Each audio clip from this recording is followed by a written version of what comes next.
What's up, guys, and welcome back to Kind of Funny's Karate Kid Universe in Review. As always, I'm Tim Gettys, joined by the producer/seducer, Nick Scarpino. I'm so glad we're doing this. I'm so glad we're watching this. Tim, you are a prince and an angel for allowing us to do this. And when I finished the other night, what did I text you? I said, this is the greatest thing that the human species has accomplished up until this point. Yeah. And I can't wait to talk about it with you guys. I love that so much because we also have, of course, the man that broke a stick in the woods with a karate chop when he was 9, Josh Makuga, who immediately when he finished the show so fast texted me and Nick. And I was like, wait, don't spoil it for Nick. He's not done yet. So I called Makuga and we talked on the phone like giddy schoolgirls, just so stoked about everything that transpired in this. I got off the phone with you and Amanda was like, who was that? And I was like, it was Tim. We love Cobra Kai. So was Gia. She was like, you said I love you way too many times. Now, here's my question for you two guys. Did you watch this with your significant others in the room and or watching it with you? Oh, yeah. Okay. So Amanda had it was on for certain episodes during the entire series, right? Like she's seen sporadic episodes of Cobra Kai. But for like the last 4 episodes of season 3, she was like, where are the police? Like, I love it. I love it so much. I saw a meme that was like the script for Cobra Kai season 3, and it was like a stack of papers like that big, and it was like the script for Cobra Kai season 3 if the cops came ever, and it was like 3 sheets of paper. Yeah. But real quick, I want to say we got the big dog, Kevin Coelho. This is such a good show. Thank you so much, Tim, for bringing this into our world. God, I love it. I cannot believe how it ended.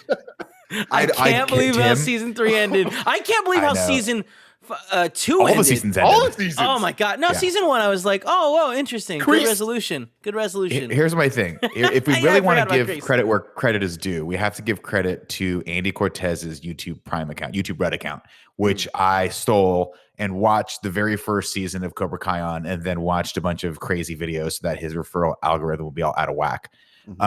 So Andy, I want to thank you. It still hasn't repaired itself. Yeah. Oh, the never rifle. Andy Cortez joins us as well. Hey, everybody. I did this bit earlier, but look, I'm eating sushi. Everybody. We did it earlier. It was funnier. You should have been there. Like I don't like the sushi, but I'll take a photo for this girl that I like. This is Kind of Funny in Review. Each and every week on youtube.com/kindoffunny, we do 2 different franchises in review. Next week, thanks to your support, we are starting 2 brand new franchises, Edgar Wright and John Wick. Could not be more excited for either of these. Let's go. And speaking of your support, this whole month in January, any new dollar we get on patreon.com/kindoffunny or Kind of Funny Games goes towards our big annual Kind of Funny Day goals and all the things that we're doing. Whole bunch of new interview series were announced, and we've already hit the goals for them. Ninja Turtles included. Kev, how excited are you for that one? My God, I can't wait. There's so many good movies and bad ones. It's gonna be fun. But we got a whole bunch of fun stuff going on. What's up, Makuga? Well, listen, the one of the greatest crossover franchises that nobody talks about is the amount of mentions of Bad Boys 2 in Hot Fuzz. Okay, really? That's true. That's true. But it's not a crossover, right? Then don't they also make in their world? But it's Point Break also. I was gonna say they make an amazing Point Break reference. It was like, have you ever fired your gun to the air and gone, But that just goes to really validate the perfection that is Bad Boys 2, is how much they love Bad Boys 2 in Hot Fuzz. Now, the other one, which I think is a really good idea that has yet to been started by me, but maybe through Kind of Funny, we can start a small business called Big Wick Energy, and it's just candles that smell like gunpowder from John Wick, basically. Oh, I think you're saying candles that smell like Keanu Reeves. I would buy that. Or that too. Whatever. I don't know what Keanu Reeves smells like. Yeah, we got to smell Keanu Reeves. Got to smell good. I was gonna say what I was gonna interject with is, Makuga, you keep pushing this sort of Bad Boys 2 propaganda on us. Yeah. And just keep in mind, we almost canceled the whole interview franchise because of Bad Boys. They did not like it. They did not like Bad Boys, if you remember. Until I remember Bad Boys 3. Okay, I remember. It still hurts me to this day.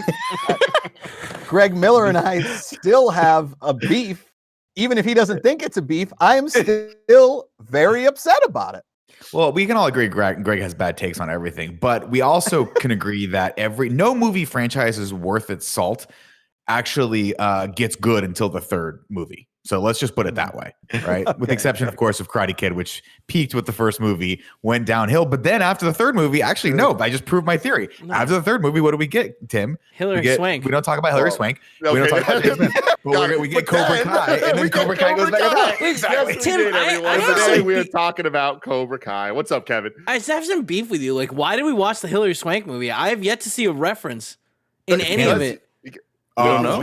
Just wait, First bro. off, what do you mean? Just wait. Abound. No, just spoilers abound for everything. Like, this is Karate Kid. Gloves are off. Fingerless gloves are on. It is just you do not watch this episode of Interview until you've watched all of Cobra Kai. You are doing a disservice to yourself. But Kev, the reason is I hadn't seen season 3 yet. I didn't know, but the creators of the show have said it's canon.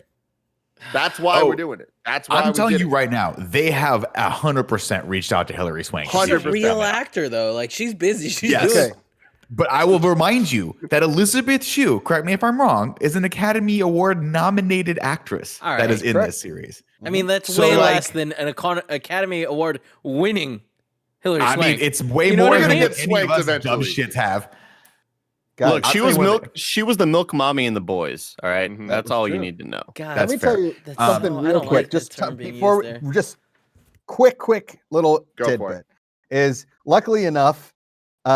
We were able to interview the creators, executive producers, even Machio. The only one we didn't get in was Billy Zabka on Collider Live a couple of years ago. And one of the first questions I asked was, when will we see Hillary Swank? And they said, we've reached out to Hillary Swank a bunch of times, and it has never been said no to us. Okay? No. So now that's not a yes, but it's also not a no. So they reached out to Hillary Swank probably when I'll say this. The first 2 seasons, and Tim, correct me if I'm wrong, were YouTube Red shows, right? Premium, whatever you want to call it. Yeah. Premium, whatever it was.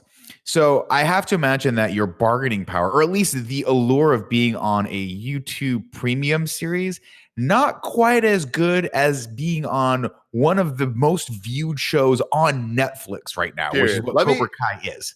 Let me get into all of the rigmarole. I forgot what I've even said so far, but you get it. Patreon.com/kindoffunny, YouTube.com/kindoffunny, podcast services, search for Kind of Funny Reviews. We'll be right there for you.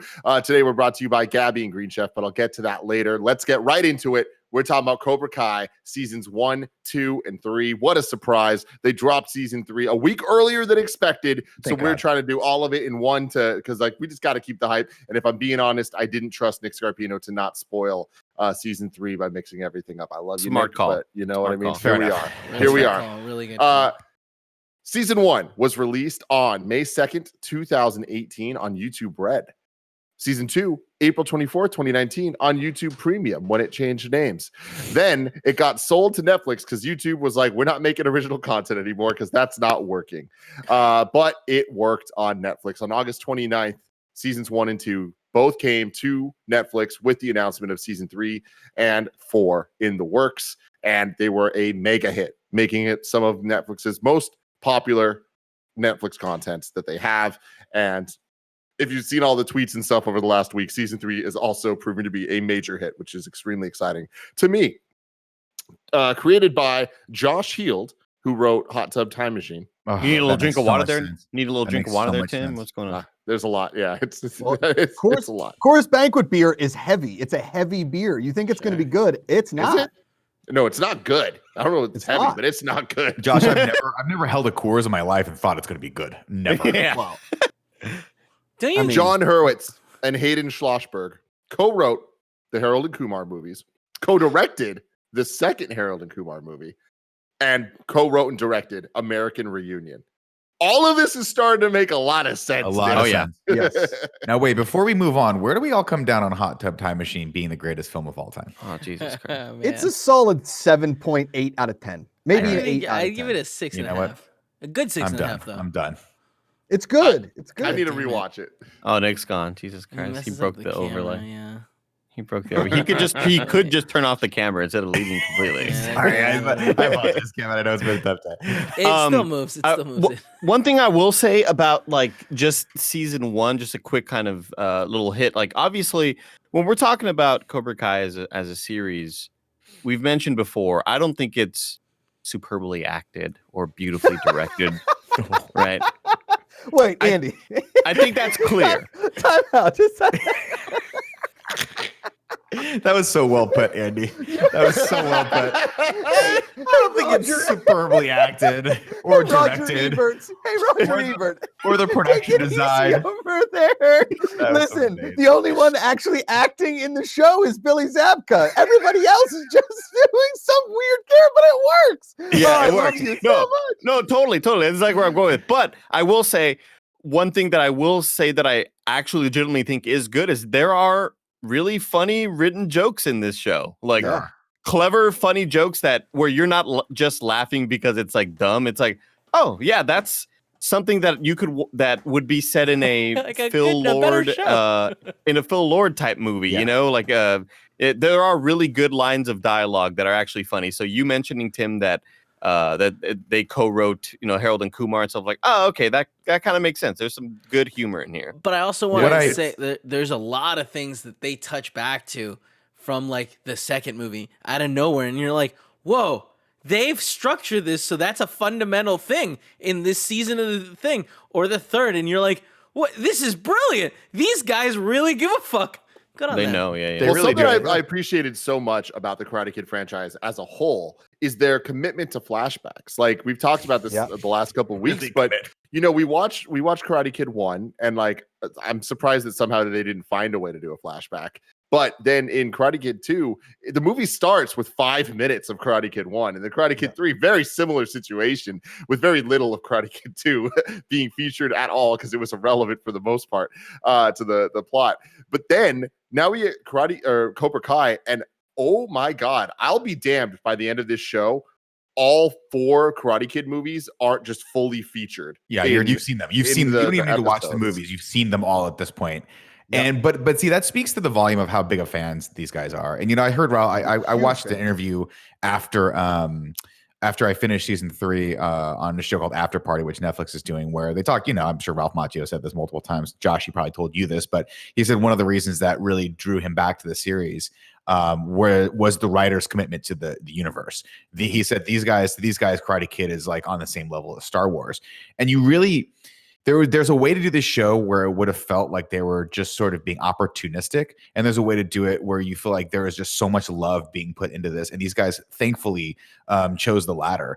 And I mean, you literally get, it's like if any of us, like if it's like me, if Josh were to write the show, and we're, no offense to us, Josh, way better writers, like you get a sense that these guys really want to pay honor and like homage to the originality in the original movies, and they get that across. And not only that, Tim, but holy shit, when those moments hit, now granted, they look nothing like the show.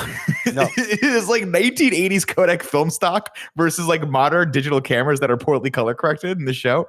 But those moments still hit. There's a moment in like the second to last episode of the season, or maybe it's the third episode of season 3, where he's talking about fear. And he's talking to Sam about, because she's suffering kind of some PTSD because of the fight that she got in. It was really, really brutal. Psycho. And he goes, I know what you're going through. In my second tournament, I remember fear. And it cuts to Mike Barnes beating his ass. And it's that shot, man, that gets me every time, where she's like, what did you do? And it cuts to Daniel and Mr. Miyagi face to face. And Miyagi screams in his face and he goes, hi, focus. And I'm like, God, I'm in tears to my wife. I'm like, you don't understand. And she's like, at this point, by the way, she's watched 3 seasons with me. She goes, Nick, I get it. I understand. And I understand that I'm never going to understand it, but I understand. Wait, so your wife doesn't love it? Oh, she loves it, but she doesn't love that every 5 seconds I stop to explain the reference. I was like, you don't understand. The kid said, you came in here and drop a challenge. You can't just leave. That's from the first movie. And she's like, Nick, I get it. I get yelled at because I'm yelling from another room and she's trying to watch it. I'm like, they're in Japan! Were they in Japan, or were they just in like some They were in Japan. They were in Japan. They never went to Japan for Karate Kid 2, but they did for this one. They filmed in Japan. They filmed in Japan. That did not look like Japan. That looked like when budget right there. That's Netflix budget. Literally, you know what it looked like? It looked like every single time Psych tried to go anywhere, anytime. That's exactly what it looked like. what I wanted to say is after I binged the whole franchise in seasons 1 and 2 of Cobra Kai, I tweeted and I was like, how the hell is the Karate Kid's follow-up, spiritual successor, whatever you want to call it, so much better than the Star Wars sequels in terms of just being a product, but also in terms of legacy, in terms of like all that different stuff. And now that I've seen season 3, I only stand by that even more. But I think that obviously those are very different things, and that analogy doesn't perfectly go across. But to me, what makes Cobra Kai so fucking special, besides how epic it is and the get hype moments and the characters that we love and the anime twists that happen every 5 seconds, every second, all that, it's all just so well done and like stupid and goofy. But like when things happen, it hits you. The amount of times I've gasped, the amount of times I've like been scared for a situation for a show that's this goofy is so impressive. But more than anything, a Karate Kid sequel franchise, we're 3 seasons in and it works this well, and we're all praising it this much, and Mr. Miyagi wasn't in it for a fucking second. No. Like, well, he was. I mean, his presence is felt. His presence is felt. But it's felt and to me, I think the most impressive way, where it's like they honor his legacy and make him so part of the show in a way that he never could have been. And it's not CG, and it's not, like all this other stuff. It's heartfelt shit that actually matters. Nick Scarpino. And I think to your point, Tim, one of the reasons why, obviously you're being hyperbolic when you talk about, you're comparing this to Star Wars. But I think one of the reasons why this does work and why it is so impactful is, and Macho himself has talked about this, it's one of the things that drew him back to the series. They found a very fun and genius entry point, which was they could have so easily made this just a sequel to the 3rd movie about Daniel LaRusso, but it's not. It doesn't start with him. It starts with Johnny Lawrence, and it's about Johnny Lawrence because it's not about overcoming the bully. It's about what causes the bully to begin with, right? It's about that cycle of violence. And these guys, that is such a deep and meta thing that is sort of nicely wrapped in this simplistic concept. Because on the outset, when you see this, and I'm sure as a lot of people have, they see it and they go, oh my God, that's just like like if they were doing the next Saved by the Bell, right? Where you're not expecting anything more than just more Saved by the Bell. This just goes so much deeper than it has any right to do. And it's just so impressive that they accomplished it. So with that, we're so far into this. We've been talking about it for a long time. Makuga has seen it before. I've seen it before. Nick's seen it before, obviously, except for season 3 until now. But Andy, I've been so excited to get your thoughts on this. Give me the Andy Cortez Cobra Kai seasons 1, 2, and 3 rundown. Man, so starting off the series, I was fully real quick. I don't want to interrupt. Just real quick, Andy, you had never seen any of these movies before we started, right? Correct. Oh man, yeah, this is so cool. We introduced you to this. Yeah, so obviously part 1 became one of my favorite movies of all time. Just period, full stop. Part 2, I was not expecting it to go in the direction it went. I was kind of let down, but if I go back and watch it now, fully knowing what the franchise is now, I would appreciate it a lot more. That's why I loved part 3 so much, because it was batshit crazy, and I loved every second of it. It was so good. It was so entertaining and so bad, but I loved it. Yeah. And so going into Cobra Kai, I knew what to expect. You all primed me for this. You all told me, Andy, do not expect, high quality, writing and a whole lot of stuff, but you're going to love it still. You're still going to love it. And everybody was right. I tweeted out during the Christmas break that, Tim makes a lot of great decisions at Kind of Funny, but making us watch Cobra Kai is the best decision he's ever made us, because I could have never predicted in a million years that I would want to watch this show. And obviously Tim says, no, you got to, nobody gives credit to Nick for watching it early. We never believed him. Nick likes stuff that I just is bad. I have terrible takes on things most of the time. And I realize that has probably hurt my reputation for when I actually do want you guys to watch these things. But if you remember, we were doing the morning show, I think back in the day, you, me, Andy, and I was like, I was blown away by how emotionally impactful the first season of Cobra Kai was for me. But it's always hard to tell, because obviously with me and Makuga, we grew up watching Karate Kid. Like, that's a part of our DNA in the 80s. Right. And so to hear you talk, about your impressions, I think really speaks volumes for the level of storytelling that's in this franchise. I still think, again, it's hard to talk about this show and let people know that we know this isn't the pinnacle Emmy award-winning type stuff, but it's still so entertaining. Kevin, you know what I mean. You know what I mean, Kevin. But here's the thing: you say I know it's not great writing. This is great writing. Like this is great I think, character developing. Yeah. Is it the best acting? We're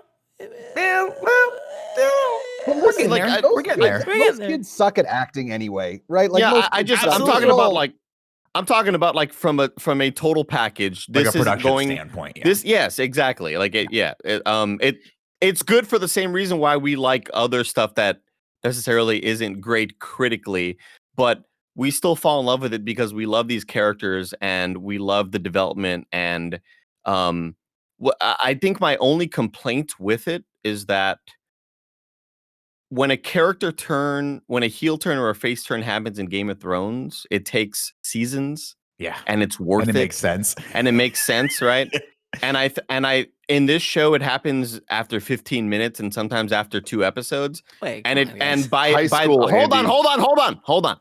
And by the time you're in season 3, you're like, oh man, like I kind of wish this didn't happen again this soon. I wish I wish it was, because these are 10 episodes in the 30 minutes each, as opposed to 10 episodes in Game of Thrones and they're all an hour long. Yeah. And over 2 seasons, we see 3 seasons or whatever, we see Jaime Lannister be the fucking absolutely evil scumbag, and we start to feel for him, we start to understand.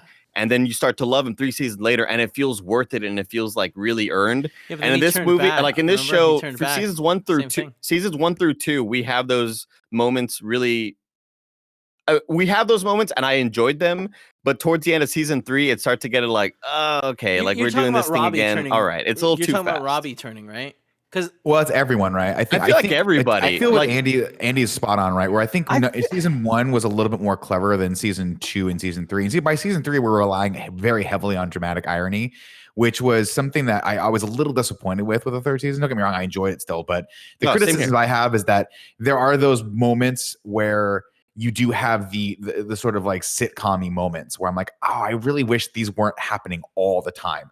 Namely, like, is it like, it has to be the same day that Miguel is going into surgery, that was the first day that Johnny's going to go visit Robby. Like these are the moments where I'm like, this show used to be a little smarter than this. And then of course, well, I mean, like, I think the way season 1 flows, where it ends up being all of the tropes from the original movie get turned on their side and get kind of twisted around. I thought that was so clever. And we just don't get that level of cleverness as the show progresses, because I think instead of that, they were like, let's put in a lot more like drama and a lot more fighting. And to a certain point, like, because I'm kind of with Andy, where I think they kind of cheap out on some of the stuff toward later episodes. But again, the stuff still hits for me. It's just like by the 13th karate brawl that broke out, I was like, this is starting to get a little ridiculous. Guys, there were 3 major karate brawls. Like, let's not exaggerate stuff. They were fucking sick. This is one of the greatest shows I have ever gotten the pleasure to enjoy, and it's so good. The final one, I was not super stoked on. I didn't need it. With the Christmas music? The final one, I was not super stoked on until Hawk turned back the light side. Yeah.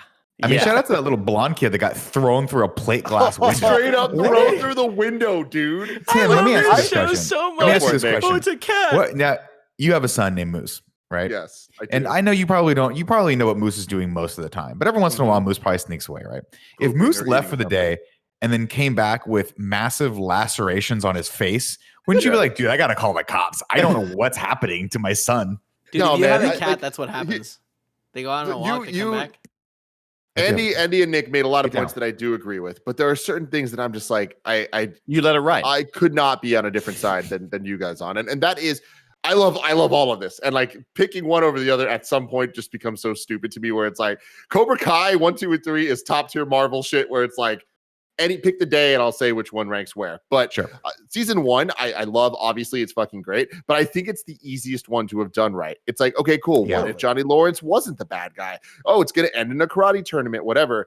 Seasons 2 and 3, I love that you said they're less clever. I think they're way more clever because they had to kind of make their own storylines and like kind of make them even bigger and crazier. And I loved the upping of the high school drama and the whose boyfriend is Miguel today and all that stuff, culminating in the end of season 2.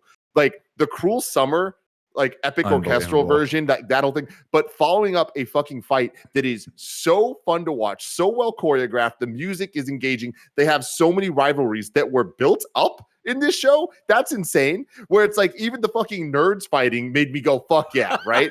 Those two kids are the best. But Miguel the two little kids. The little guys. I love those two kids. But Miguel getting knocked off the thing and like, did he die? Yeah. Like it's just what so a bold way to end. Insane. I will say that. Yeah, I guess to your point, Tim. Like, I think season 1 was the one where like, I think maybe the reason I'm thinking so clever is because it was to me it was like, oh, I can't believe they pulled this off. I can't believe they found a fun angle on this. But you're right, that is sort of the origin stories of the new generation, and it is, as we always know, it's way harder to do the second movie in the franchise after the hero has found his calling. And so I do give them a tremendous amount of credit for having a very, very compelling season 2, and then of course keeping my interest going into season 3. But how could you not, with the last shot of season 3 when his phone is stuck in the sand and Allie finally accepts his friend request. Season 2, excuse me. Allie finally accepts his friend request. I'm like, are they going to get Academy Award nominated Elizabeth Shue, who, by the way, they call Lisa in real life because they're all friends, and that blew my mind. That's hilarious. Wait, but so last thing I do want to say though, to round back to what Andy was saying of like the heel turns being too quick and not earned, I absolutely agree, and you are totally right. And in season 3, I think we see that more often than not, where Robby being in like kid jail or whatever, and then like the amount of times he twists and turns on his father figures in different ways, and then Hawk's like the amount of Hawk, all that turning. stuff. Yeah, it's like whatever. Some of it feels too quick. However, I will say all of it earned, all of it at least set up. It's just the payoff sometimes happens too fast. And my only argument I'd make to what you're saying about comparing this to Game of Thrones, which I fucking love that we're making valiant arguments about Cobra Kai and Game of Thrones character development. But you were saying that like, oh, this is only 30-minute episodes. And I think that because of that, I would much rather what we got here than 45-minute episodes that build up a little bit more of Hawk and fucking Robby turning. Turning and getting the punches in, and Dimitri and Hawk fighting back to back. I'm like, I never thought anything could make me care about Dimitri, but here the fuck we are. Yeah. And then season 3 ends. Season 1 ends, Kreese, and you're like, are you fucking kidding me? Season 2, Elizabeth Shue's being teased. Tease that. Season fucking 3, we get the teaser, the trailers that ruined Japan for us, ruined like the cameos from number 2, which is like none of it was spoiled for me. I love that. Thank God. It was really cool. But then we get to the fucking end, and first off, Eagle Fang, goddamn karate, but teaming up with Cobra Kai, teaming up with Miyagi-Do against Cobra Kai, that final shot of the two of them together, it's like, and then also the Kreese, Terry Silver calling tease. Terry. Like, oh my God. Holy fuck, this is amazing. The Kreese Terry Silver tease and how that had been getting built up the whole time, because they have to fight over a snake pit in Vietnam. Yep. It is the most unbelievable backstory for Kreese ever made, and I was by the second flashback to Vietnam, I was like, I'm all in. Are they gonna fight over? I'm like, the guy's like, how deep is that pit? He's like, deep enough, but that's not the problem with it. And I was like, is it fucking filled with cobras? Is that what the and it was? Oh my God, it's so cool. Is the most, is that where you got Cobra Kai? It is the most Vince Gilligan. It is the most Vince Gilligan Breaking Bad thing to start off the season, showing you something, and you're not quite sure what that means. And we're not sure. We don't really remember. Like, in my mind, I'm not thinking that the other guy in the cage with Kreese is Terry Silver. Until the perfect moment, and it worked perfectly on me. I am the perfect audience to not remember that detail, then to remember. Me too, Andy. And then when they're freed, and then the guy goes, "Thank you so much. I owe you one, Kreese. Like you've done so much to help me here." And I go, "No way, dude." Yep. Well, and then it cuts to the fucking phone call. Because they threw you for a loop. They threw you for a loop. Yeah, because the other guy had a red herring. Nick They had a guy named, they called him Ponytail, and I was like, oh, that's going to be Terry. And then he gets shot in the head, and I was like, that's not Terry. Oh my God, they killed Terry. That didn't work. That didn't work on me. My bad. This is something brilliant. Something brilliant about this show that they did in season 3 was there were 3 moments of built-up red herrings that they did for people that are super hardcore now Karate Kid fans. But it's like it proves that they really give a shit about this shit. The first thing was when it starts off and they're like, oh, we're getting a doctor from out of town to come in. she's a miracle worker. She's the only person that can do this. And it's like, it's going to be Allie. Because they built up that Allie's a doctor. And I was like, oh my gosh, she's going to come. And then we see her from behind, the doctor, and it's like, holy shit, it's her. She turns around, it's not her. It's not her. And it was like, that's weird. But then Allie comes later. Then there's the tease where it's the flashback of them in the diner. And there's this jock bully dude that looks exactly like Kreese. And you're like, it's going to be Kreese. And it's not Kreese. Fun fact, it's the actor for Kreese's son. In real life. No way. Yeah. The guy that played him or the jock. Oh, awesome. Wow. That guy's huge. Yeah. That's awesome. Yeah. Fucking awesome. I met him. He's a sweet kid. He's a really good guy. How does Kreese have the best head of hair of all time? I don't know, man. He kept it. It pisses me off. It's crazy. But then they built to this one. No, the last deception was what Nick mentioned was the ponytail. Like they call the guy ponytail, and they make one of the guys look like Silver. Dude, but it's the other. Totally rolled it back when they were talking, and I was like, did he just call him Terry? And he never calls him by name. And then I was like, dude, that's got to be Terry Silver. They called him Bones or something. They called him they called him Skinny or Bones or something because he was skinny. The other guy, and he's like, you got to put some meat on those bones. Damn. I missed the ponytail detail. I remember him calling him the name, but I missed the ponytail. Because you're not allowed to have a ponytail in the fucking army. Bro, I think by like year 2 of Vietnam, they let you do whatever the fuck you want. Yeah, it's I think Tim. Go ahead. I was gonna say when they did that, I was like, oh, this must be another time, like before he's met him or after, and they really got me, those bastards. I love it, man. I think that like, I'm sorry, go ahead, Josh. No, well, the red herrings, yes, in season 3 all paid off like incredibly well, right? And the whole switcheroo of the whole thing was beautiful. The thing that got me throughout the entire season with Kreese particularly is that you guys mentioned like there weren't these flips, where were the cops? And I keep thinking the thing is that John Kreese is like a community member. He's a retired, like, thank you for your service. Anything he says, he always seems like the good guy. He's very charming. People that don't know he's a sociopath are sold by the fact that, these other people have already started fights. John Lawrence, Daniel LaRusso. He does a great job of playing everyone like a fiddle, Josh McClure. Playing everybody like a fiddle.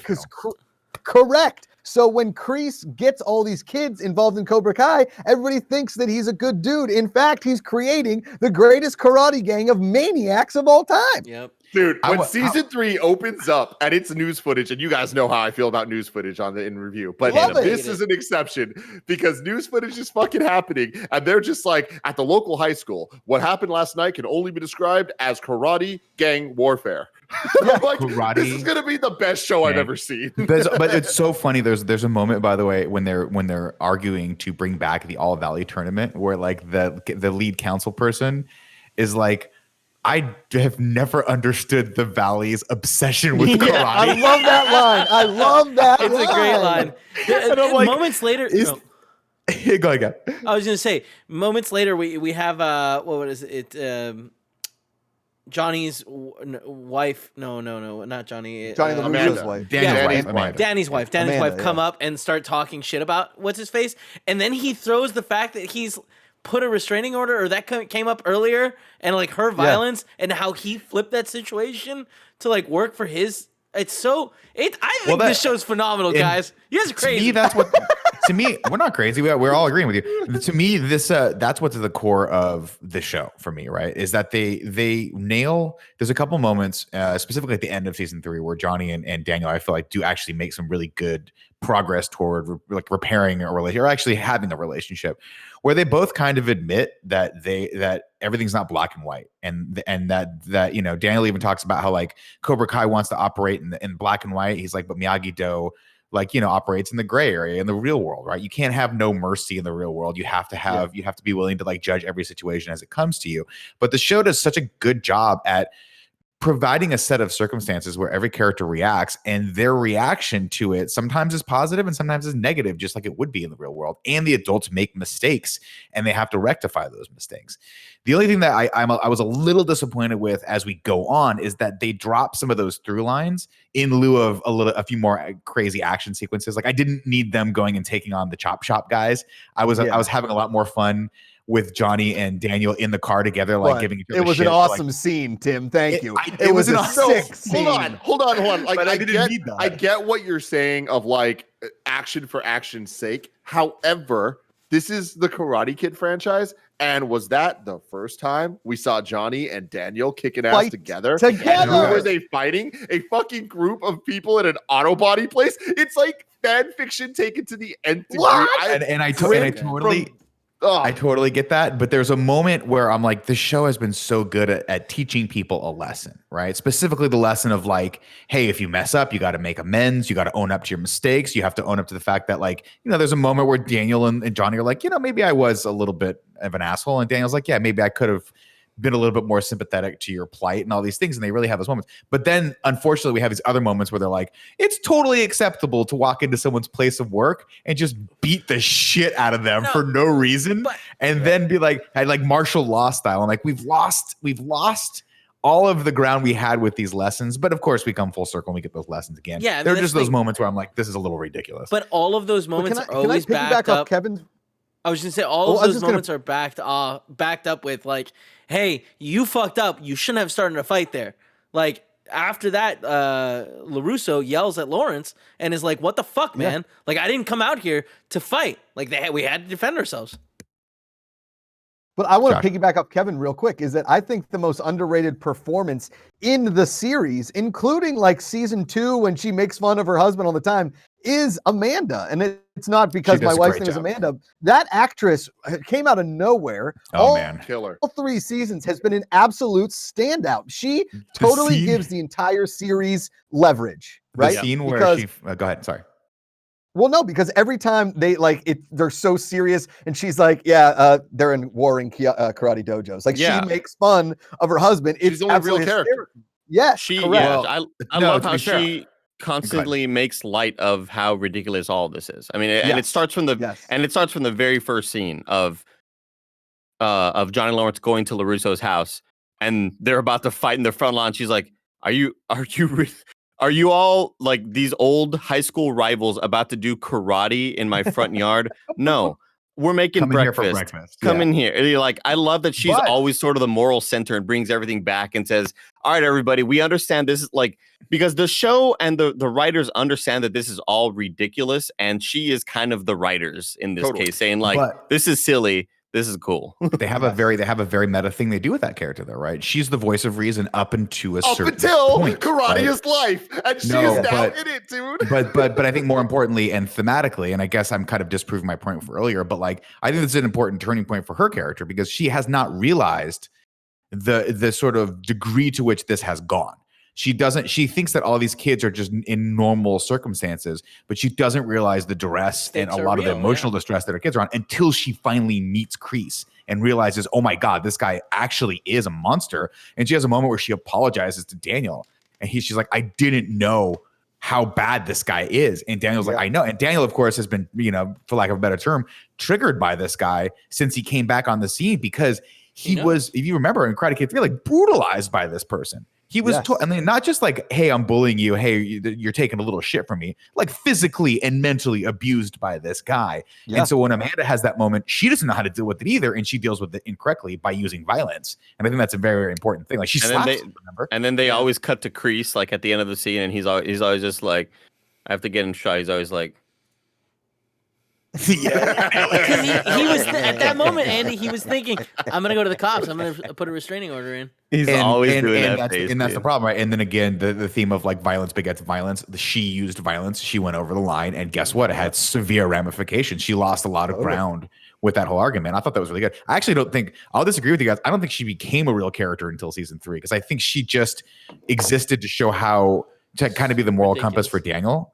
And then in this one, I think they gave her a lot more to do in season 3. And I swear to God, 2 of my favorite episodes. I think my top favorite episode is when they go on the double date by accident. Oh, of course. In the Mexican restaurant. In the Mexican restaurant. It's brilliant. Like it's those moments that make this show like so much more special than just because you want them to be friends. Yeah. You just want them to get over their bullshit and sit and have a drink and talk to each other. Nick, it's because all of this show is based on misunderstandings and miscommunication and ego and insecurity. If the people just talk to each other, if the daughter just tells Miguel, I was grounded. That's why I wasn't answering your text. Yep. Oh, okay, cool.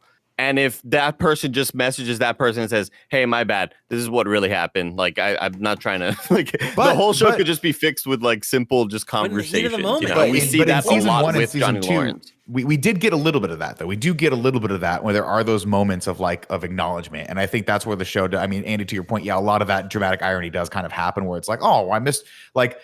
Robby just happens to walk back in, and the one moment where Miguel and Sam are reconnecting. But I think they do a good job of like that's all, of course, set up for those moments of catharsis where I mean, Josh McCouga.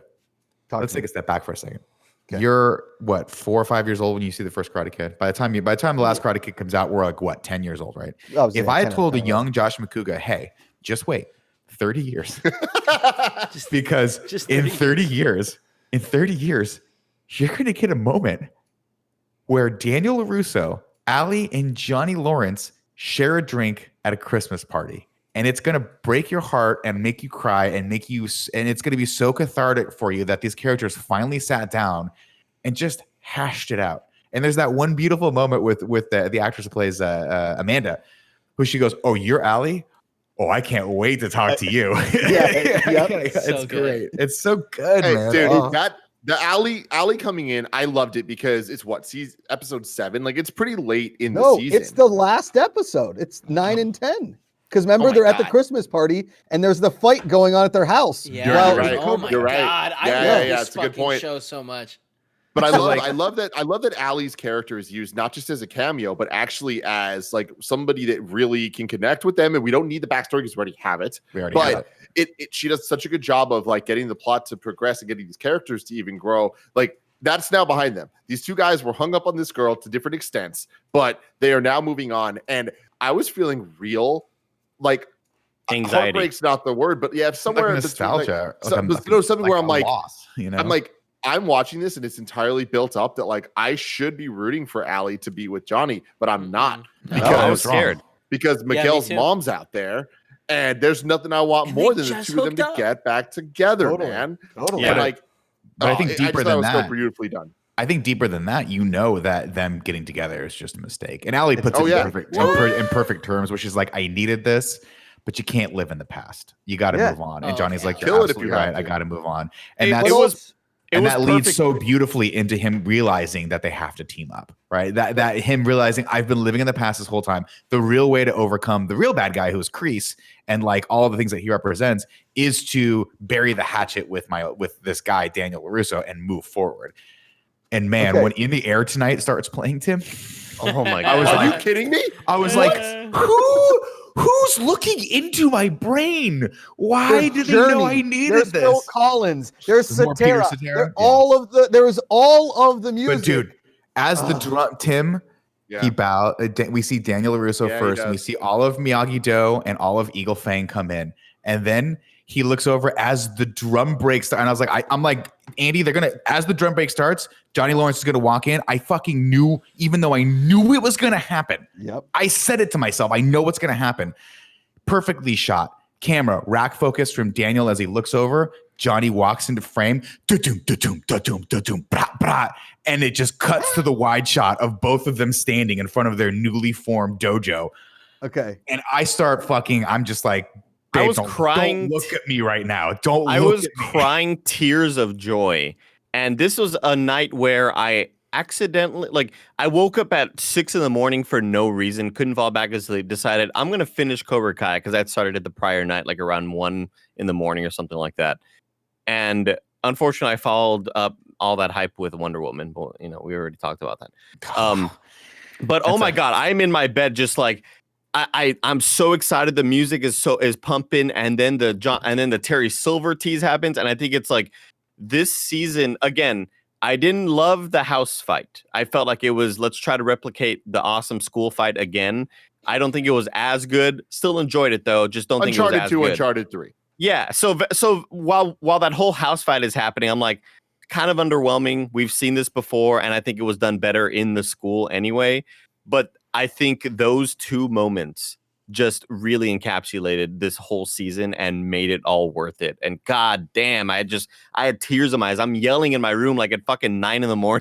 Dude, when they turn to each other and they bow, but they don't take their eyes off each other like Mr. Miyagi taught, I was like, I don't deserve this. I don't deserve this whole series. And I can't and I was like, I forgot for 1 second that they already did they already greenlit season 4. I'm like, oh my God, we're getting fucking season 4. And it's the 51st under 18 All Valley Karate Championship. Let's fucking go. Makuga, what's up?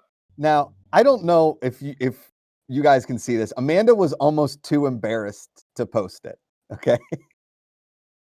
But as I was watching the end of the last episode of season 3, she videotaped me without me knowing. Okay. Oh my God. Wait, can you send this to Kevin? Guys, somehow? I can do you want me to text it to you, Kevin? Did she post it? Email. No, she never posted it. Yeah, email it to me. Or so, can you Google Drive it to me? While you guys are figuring that out, Andy, did you so we're talking a lot about season 3, but like all of the random callbacks and all the moments of 1 and 2, are there any that come to mind that you want to particularly bring up? Well, I guess callbacks, I don't know necessarily about callbacks, but I'm just thinking about moments that I was kind of dreading. And it's very much even though Anakin turns to Darth Vader, you just hope that maybe this time it doesn't happen. And I felt that way with Miguel, because I thought, I'm just ride or die Miguel. I fucking hate this Robby dude. Get him out of my life. And when Miguel starts to show the signs of Cobra Kai and the darkness in him, I'm just like, oh no, they're gonna do this to Miguel. No, I don't want this to happen. I want him to stay the good guy. And then we had that final conversation between he and I always forget her name, the daughter. Samantha. When he walks up to Sam at the thing after all the heartbreak has already occurred, right? After all the betrayals, and he accidentally punches her or whatever, and they're there at the tournament, and he's like, look, Sam, I just wanted to talk to you. And you're like, oh, they're gonna reconcile right here. This is where all becomes good. And she's like, and she gets mad at him, and he goes, just wait and watch what I do to Robby after this. And I was like, oh no. Dark. I felt such heartbreak, because I was so mad that they were doing this to Miguel. I didn't want the writers to do it and make him the bad guy. And then he beats up Robby. And I'll tell you what, I never once felt bad for Robby the whole series. What? What? Damn, bro. The heartlessness. I never rooted for Robby ever. Wow. And I'll tell you why. Do. They should have cut his fucking hair, because he was still a villain to me. No, his hair. When they cut his hair, I was like, this looks terrible. If they would have cut his hair back right now, I would have been like, oh, he's a good guy now. And they could have made a thing yeah, I get it. I see it.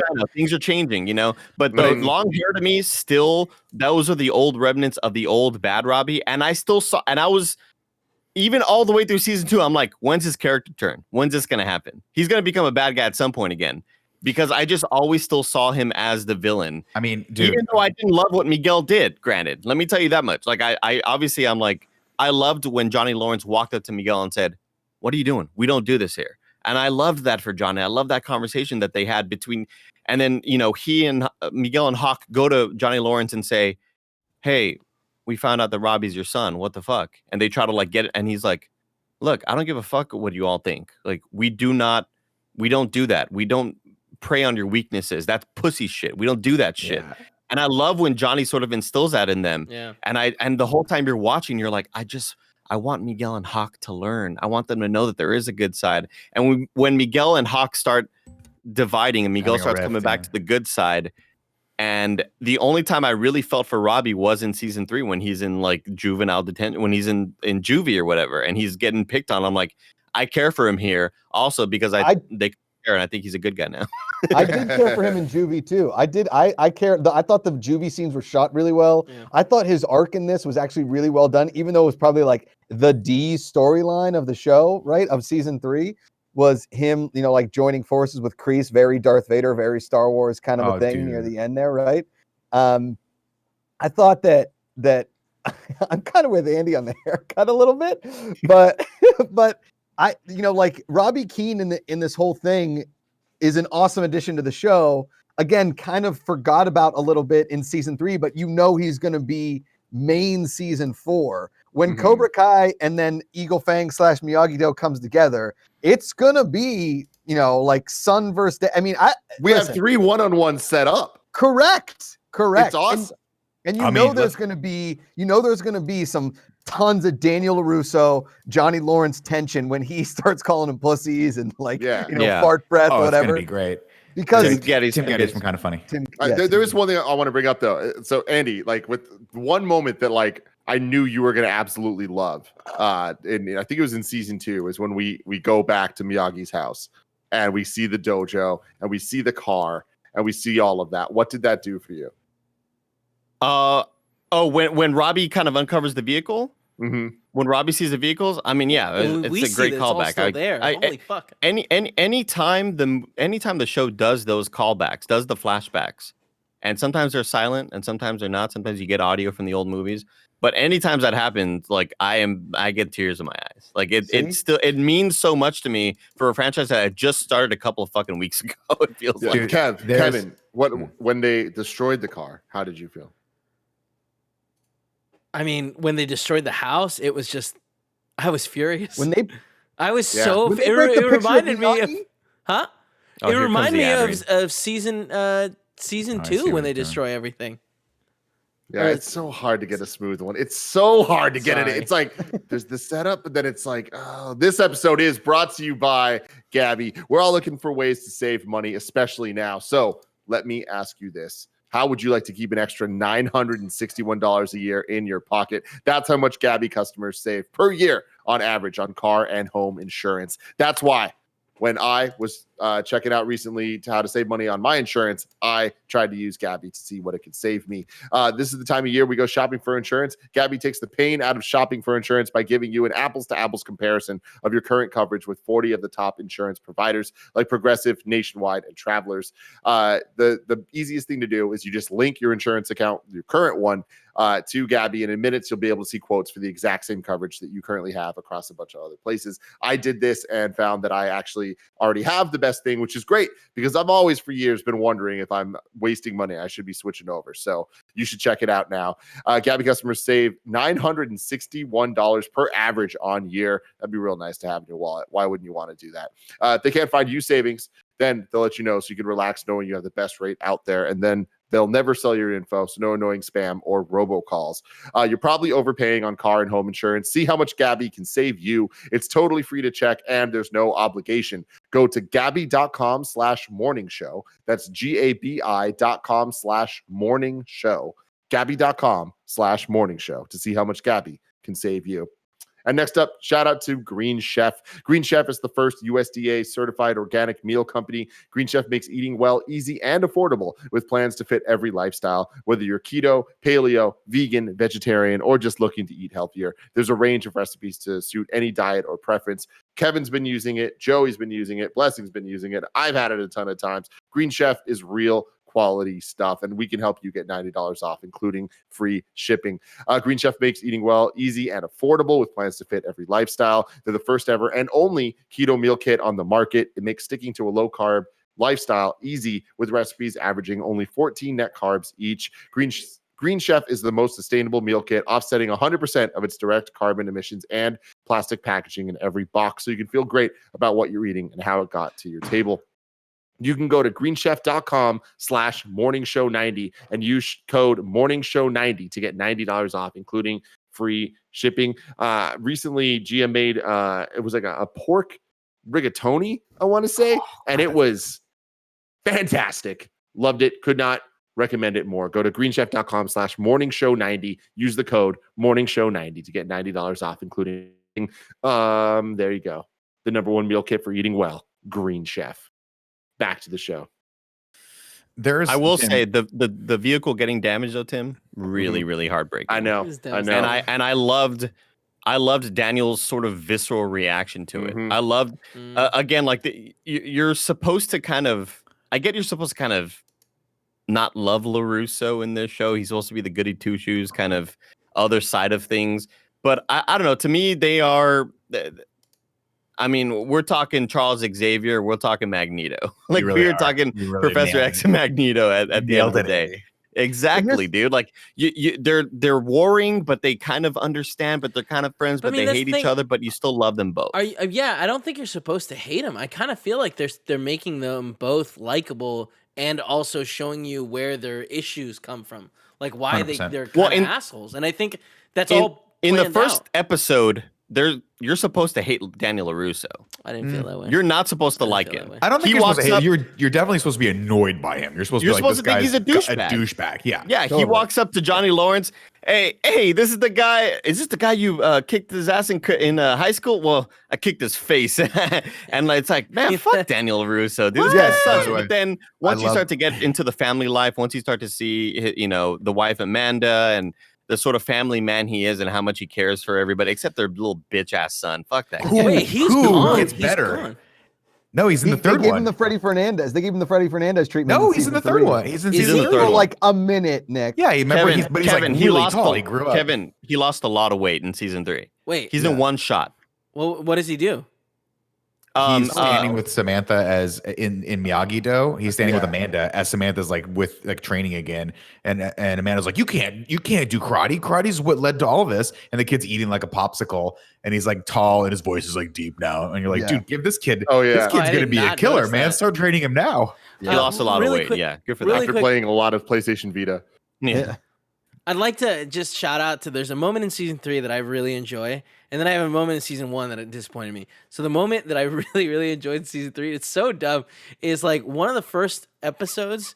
Someone's walking through the school, and we see the two like big guys that used to be friends that ended up going into different dojos, then fought, and he's like, one of them picks up a book, and he's like, hey, these new books are pretty hard hitting, and then it cuts to a scene from the season 2 where he hits him with the book.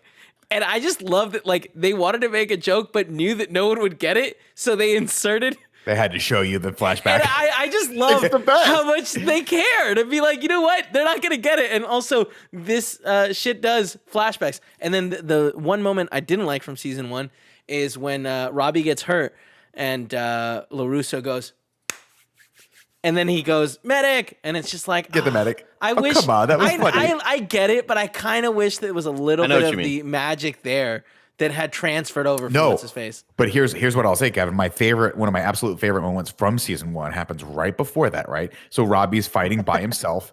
They've had this mass falling out where Robby's been lying to him the entire time, and Daniel no longer trusts him, but his student is basically like cleaning up on the mat. And he wants to coach him so badly. And right at the final match, I think it's the final match, the announcer comes out, and it's the exact same as when Ali runs out in the first movie. And the guy goes, Daniel LaRusso's going to coach? Daniel LaRusso's going to coach. And I'm like, that's so the dumbest, greatest line anyone's ever read. It was so dumb, but I was like, I'm fucking so in on this. Give me the Kool-Aid. I'm drinking it. It's great. And then the role reversal of Miguel winning at the end is genius. He won. The bad guy won. Oh, so good. And the one thing, so great.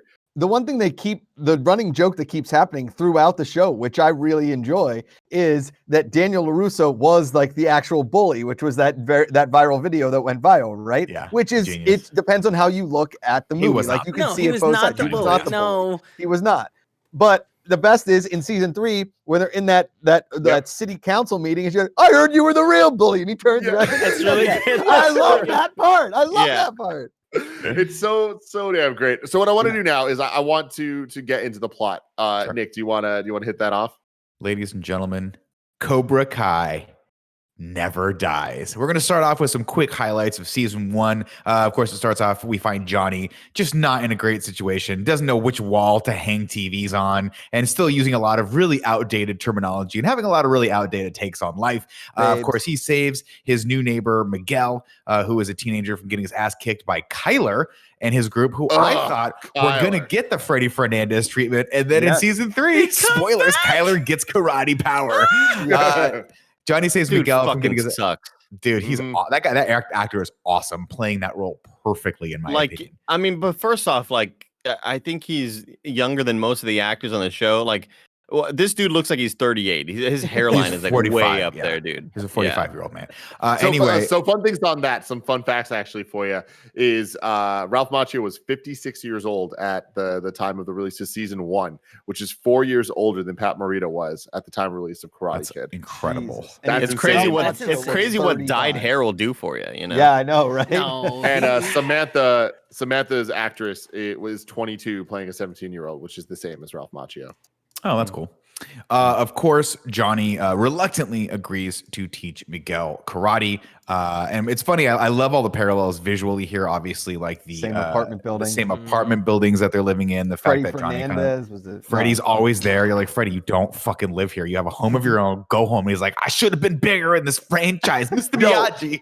Real talk though. Knowing Cobra Kai, knowing they gotta bring Freddy back. Is Freddy? Can you imagine how much we'd all lose our shit if Freddy came back? They should have. We need to start that hashtag right now. They should have made the old guy that tries to join Cobra Kai and like eventually does and becomes like kind of the goofy dude. He should have been Freddy Fernandez. Stingray.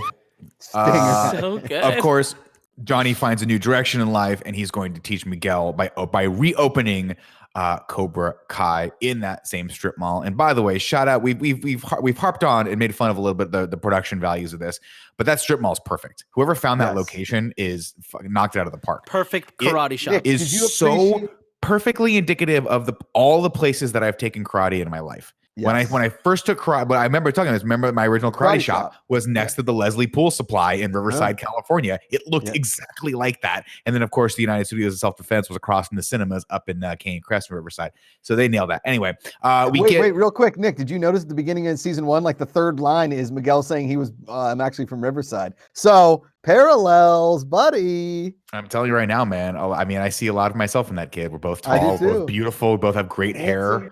Huge. You know, we're both agile, very athletic, Kevin. Totally.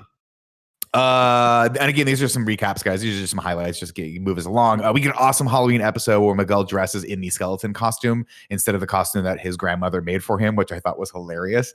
And it also maybe just a Spider-Man or Deadpool, right? Yeah, it started at Deadpool, but then I guess it kind of just went to generic hero. And he's like, it sucks. And then when he's like, I got a costume for you, and of course, when Miguel walks in into the same, like that same high school setting in the skeleton costume, this is why this show's so good. Kevin, you hit the nail on the head. These characters are complex, and the situations they put them in are complex, and the emotions I feel are complex. You shouldn't like that. That shouldn't be good. That should be a thing that triggers a very negative reaction in you. Cool. But the first thing I thought was that fucking costume would look so cool, and it's awesome that he gave him that. But he gave him the costume, and it takes on a different meaning, just like everything does, right? That negative costume that was like so, that pivotal moment in Karate Kid where all of them beat the shit out of Daniel and Miyagi finally goes, I'll teach you, I'll train you. That shouldn't be that way, but they flip it on its side, right? They turn it for you. Anyway, we'll move it on. He looks great in that. I'll turn as the story progresses in the season, Robby goes to work for Daniel to piss off his dad because his dad is now training Miguel. And so he ends up not only working for him, but being Miyagi-Do's first student. Miguel uses his newfound karate power to beat Kyler's ass. The video goes viral and, of course, is an excellent recruiting thing for Cobra Kai. And they're off to the races. Soon after, Eli, who is now a Hawk, and Aisha, who for some reason just disappears after season 2, gets karate powers also. It makes total sense that if the fucking your kid got into a giant death-defying brawl with someone that wound up with someone in a coma, you'd probably be like, "You're fucking genius." Cool. The writer said that they didn't have a space for her. They didn't really know where to put her, which is kind of shitty. Yeah, honestly, that's shitty. Like from some behind-the-scenes shit that I've read, seems pretty bad. Really? But I don't know. Yeah, of like why that actress isn't returning. It's just like seems like she was written out. That's unfortunate because I really liked that character. Yeah, I liked her too. Like I feel like it was that was the first character that connected Miyagi-Do. Both factions. Yeah. I mean, that was the moment, but also that was the first. When she comes into the dojo, I think she actually is the first student to come in, right? She's the second student.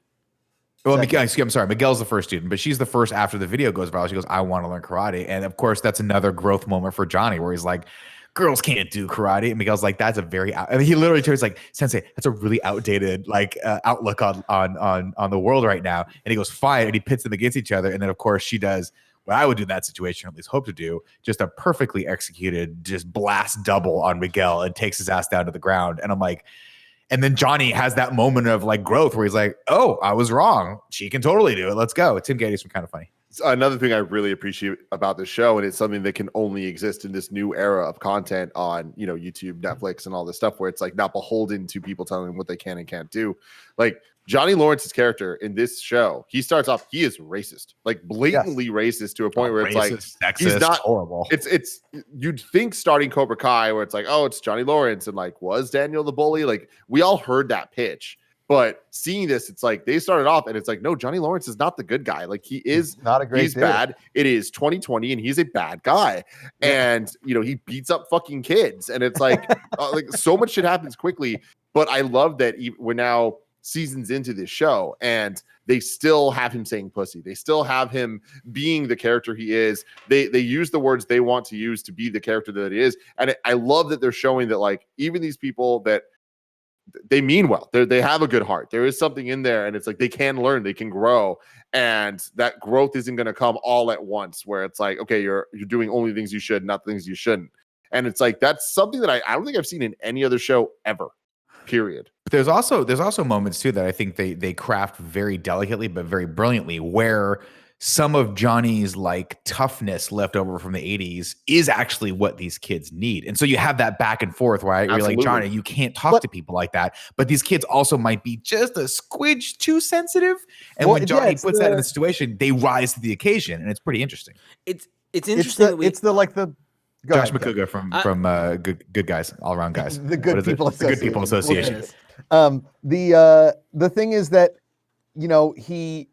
he says what like every dad in the South wants to say to their kid when they come home and they're like, I want a blue streak in my hair, right? Like he's just calling them kind of like he's just being that mean dad who like just got home from World War II and his son's like, I think I'm going to be a ballerina. Like that's what Johnny Lawrence is getting at, right? Like there's only one straight line. And yes, it's very funny. It's very Johnny Lawrence, but also his learning curve isn't much of a curve. It's a very flat line that he like deviates from every now and then. It is a line, yeah. It's a line because he's still calling him penis breath in the second to last episode of season 3. Right? And it's, I mean, there's that moment in the end of season 3 where he tells the kids, he's like, if you want to be a part of like my karate, join us in the park 4 p.m. And he walks out, and he slaps the books out of the kid's hand, and he's like, sorry, kids, old habits. Old habits. Old habits.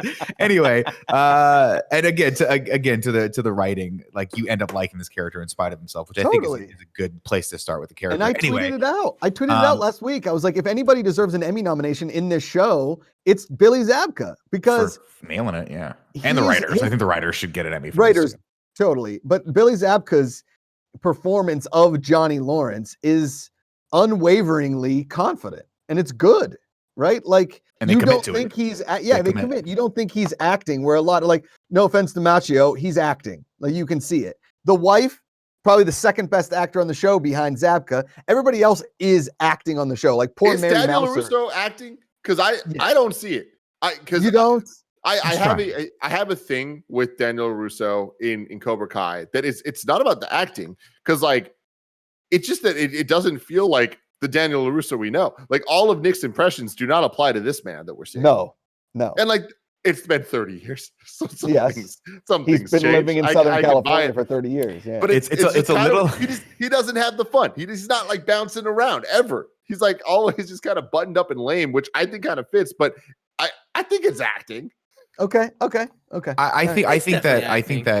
I think that William Zabka had a bigger range of where the character needed to go, and I think he does nail it.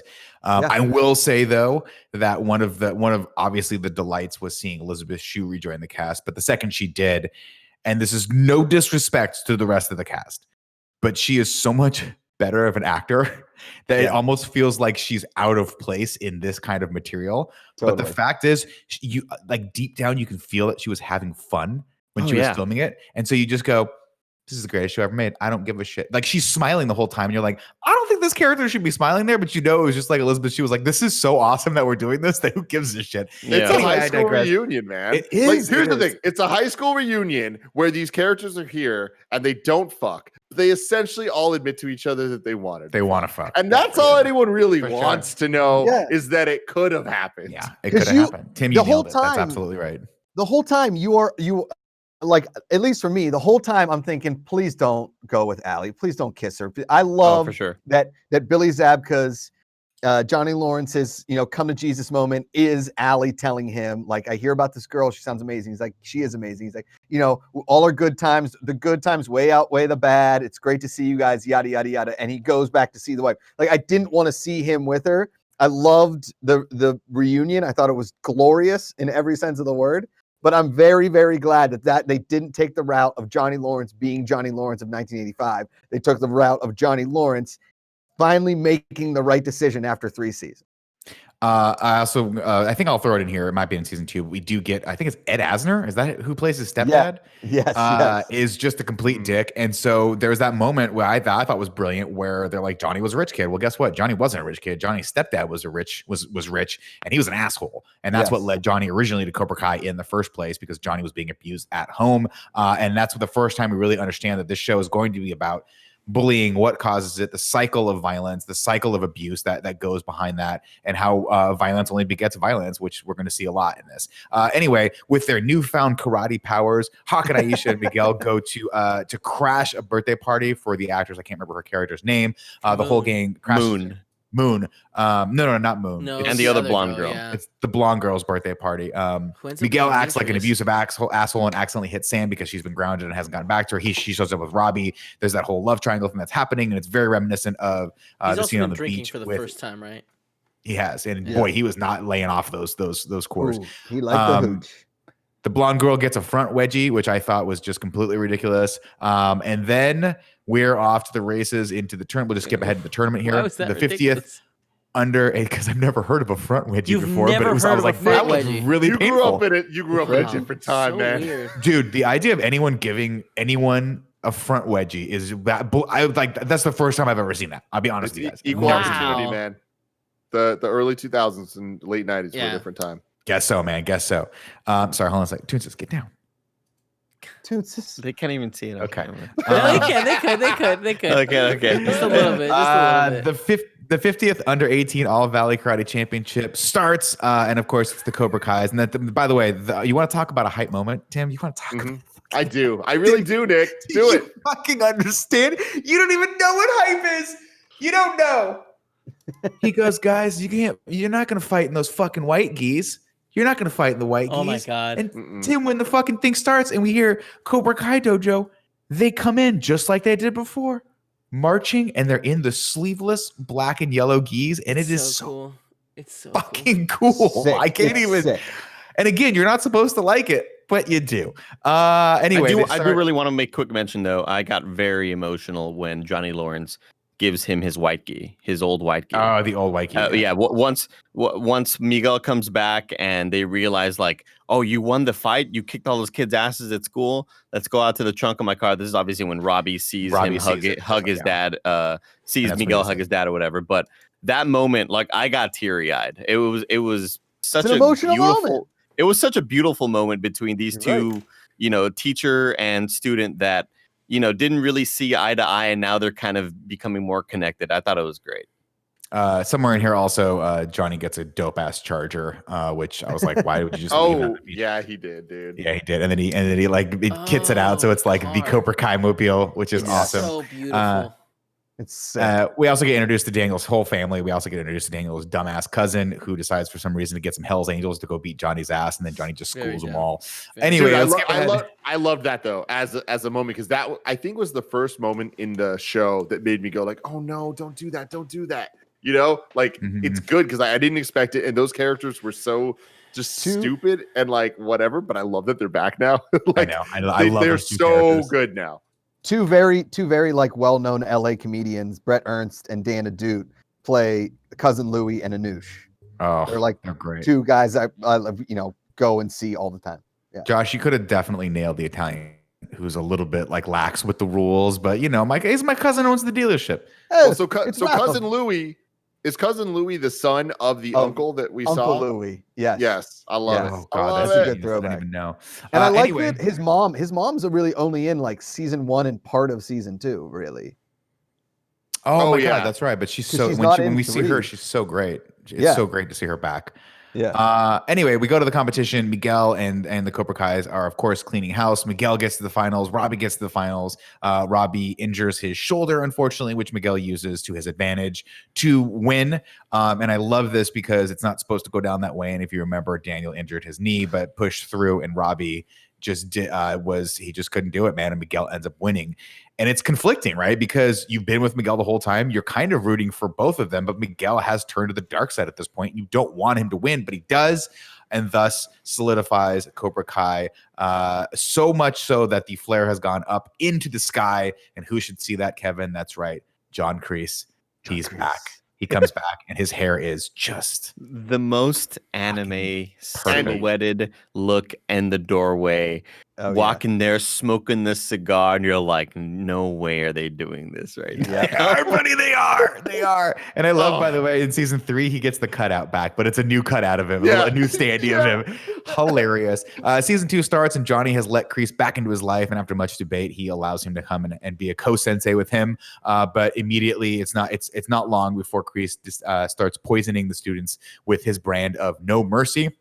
We've been introduced to that idea as well, which Johnny has now trying to dial back because Miguel and Hawk, quote unquote, were dishonorable by using someone's injury against them. You have to fight someone. They said it, and I quote, "It's a pussy move to beat someone when they're not at their best. You got to fight people when they're the best if you want to be the best." Robby has ostensibly moved in with LaRusso's now because his mother has absconded to Cabo, and he tries his hardest not to make out with Sam, Tim. And you think to yourself, yeah, fucking right. Fucking right. First off, this is why I don't have kids, because you have kids and you let that little long-haired bastard in, he's gonna make out with your daughter at some point. Totally. You're not keeping those two kids away. He might be one of the most beautiful human beings I've seen since Brink. Like, it's just a beautiful thing. Oh my God, he does look like he looks like Brink. He could be like a bad guy in Brink. It's the same 90s hairstyle from Airborne and Brink. Airborne. It's the butt cut. It's the butt cut. It's so good. Anyway, as somebody that was like true story, as somebody that was adopted by a karate family with a hot daughter, I get why you think that was going to happen. because clearly I made out with the daughter. I mean, everybody knows that's what's going to happen. Of course, Robby waits. He holds out for all of one day before they eventually strike up a relationship, and now it's Robby and Sam and Miguel and the newly introduced Tori, who shows up like a hurricane, and I love every second of it. The introduction of the character is so dumb. Like, oh hey, you guys won. I've always liked fighting. I want to join. And then by the way, this is the moment the show became anime. I just want everyone to know when like people start walking off the streets and that's their character introduction. Of course, we'll learn a lot more about Tori and her walking in, I'm like, oh, she's going to be some problems right here. It's going to be a problem. There's so many characters they introduce at this point that like you're like, oh, these are gonna be throwaway characters, but like they do stuff with Stingray. They do stuff with the two tall bullies that are like end up. I love the two tall. I do too. But it's just, I love that dynamic. But it's the payoff for all of this is so good because they were all friends and then they eventually come back. It's so weird and rare to have a show with this many characters that when I watch a show, there's always going to be a couple people that I'm like, oh, background people, quit cutting this fucking scene.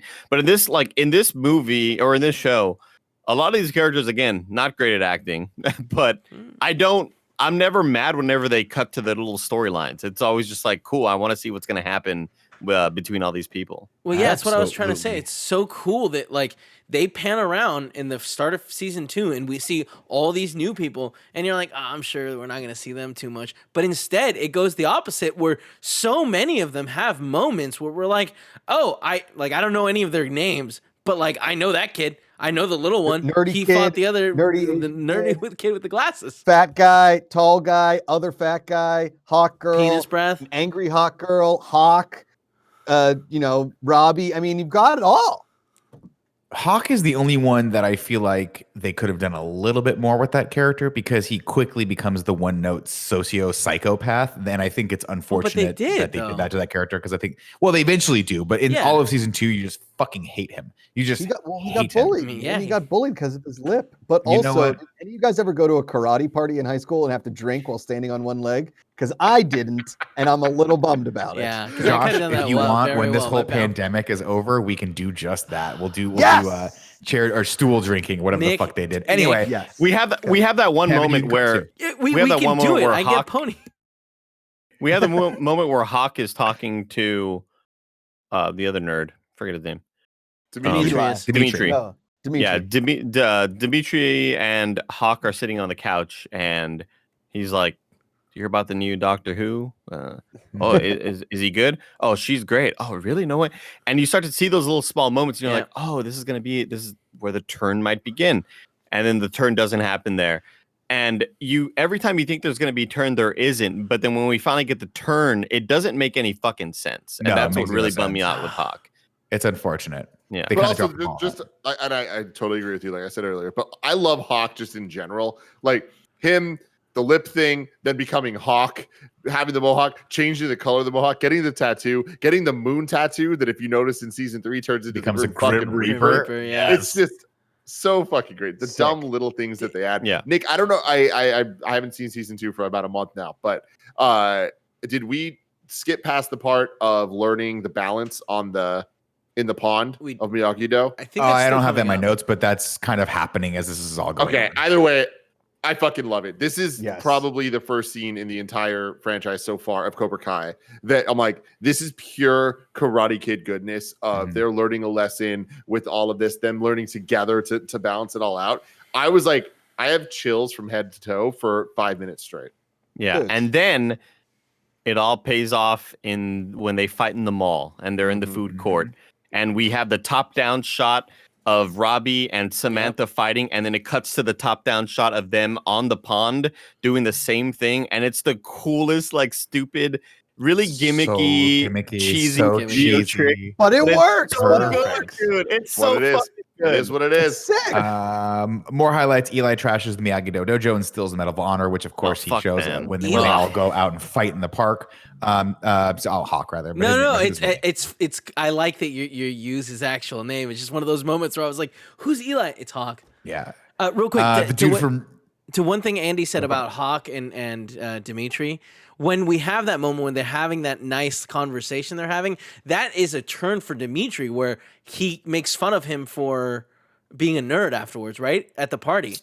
Yeah, he pours beer on his head and he's like, I don't watch that nerd shit anymore. Yeah. And of course, by now, I mean, there's been some very real consequences to Hawk's sort of progression toward being a bully and trying to be that alpha in that he loses Moon forever, basically. She's like, she has that moment where she's like, a lesbian.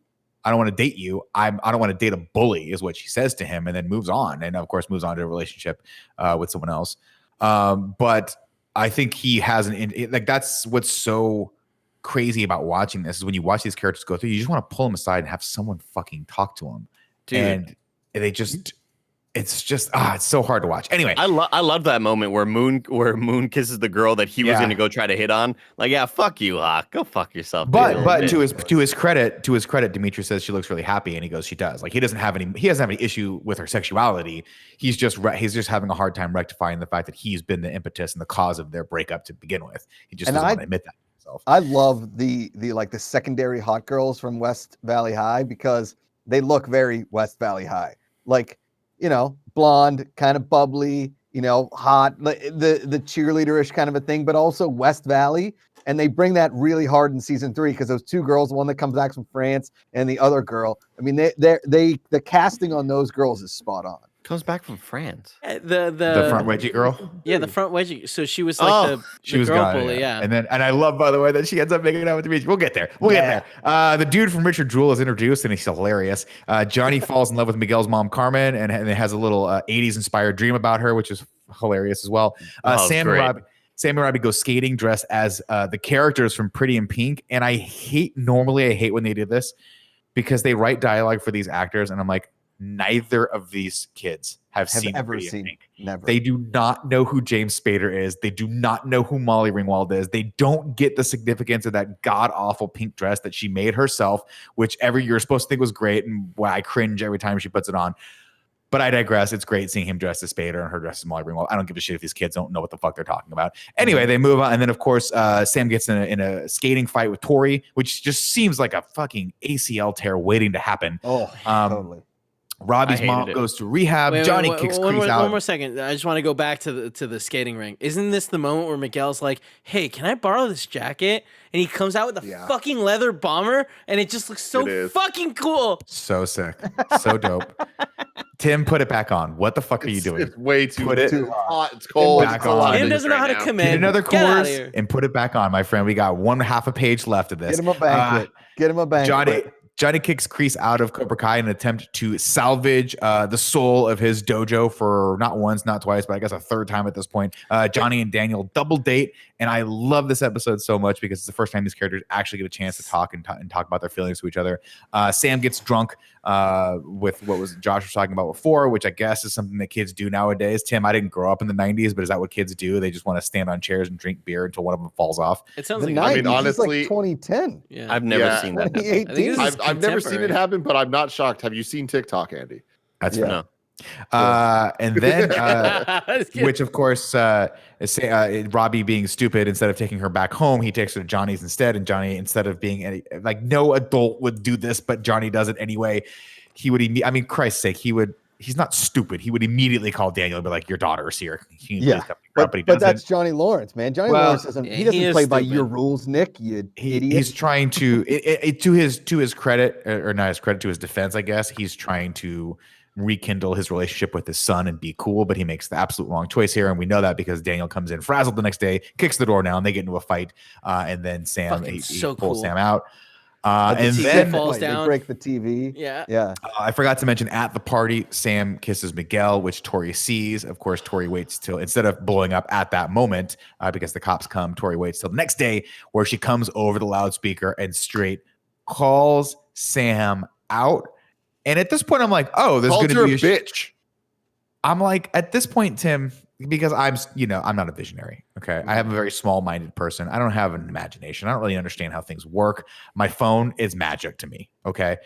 I'm thinking they're going to fight in the parking lot after school. Yeah, in no reality, could I have fucking imagined that a school-wide brawl would break out, so a la Daredevil season 1, where it's just one continuous shot. It's Mantis comes. What's his name? Not Mantis, man. Stingray comes in and slaps someone in the back of the fucking knee, starts wrecking shit. You get all of the pair-offs that you wanted to see, Tim. The X-Men versus the Magnetos people. They all come. They're all paired up. The two big guys, the two little guys. Everyone's fighting who they're supposed to fight. It's literally like one of those old arcade games where like Marge Simpson or like the Ninja Turtles or even the X-Men video game where you're all fighting 4-on-4, but you all got to fight different people as you're walking across. Brilliant.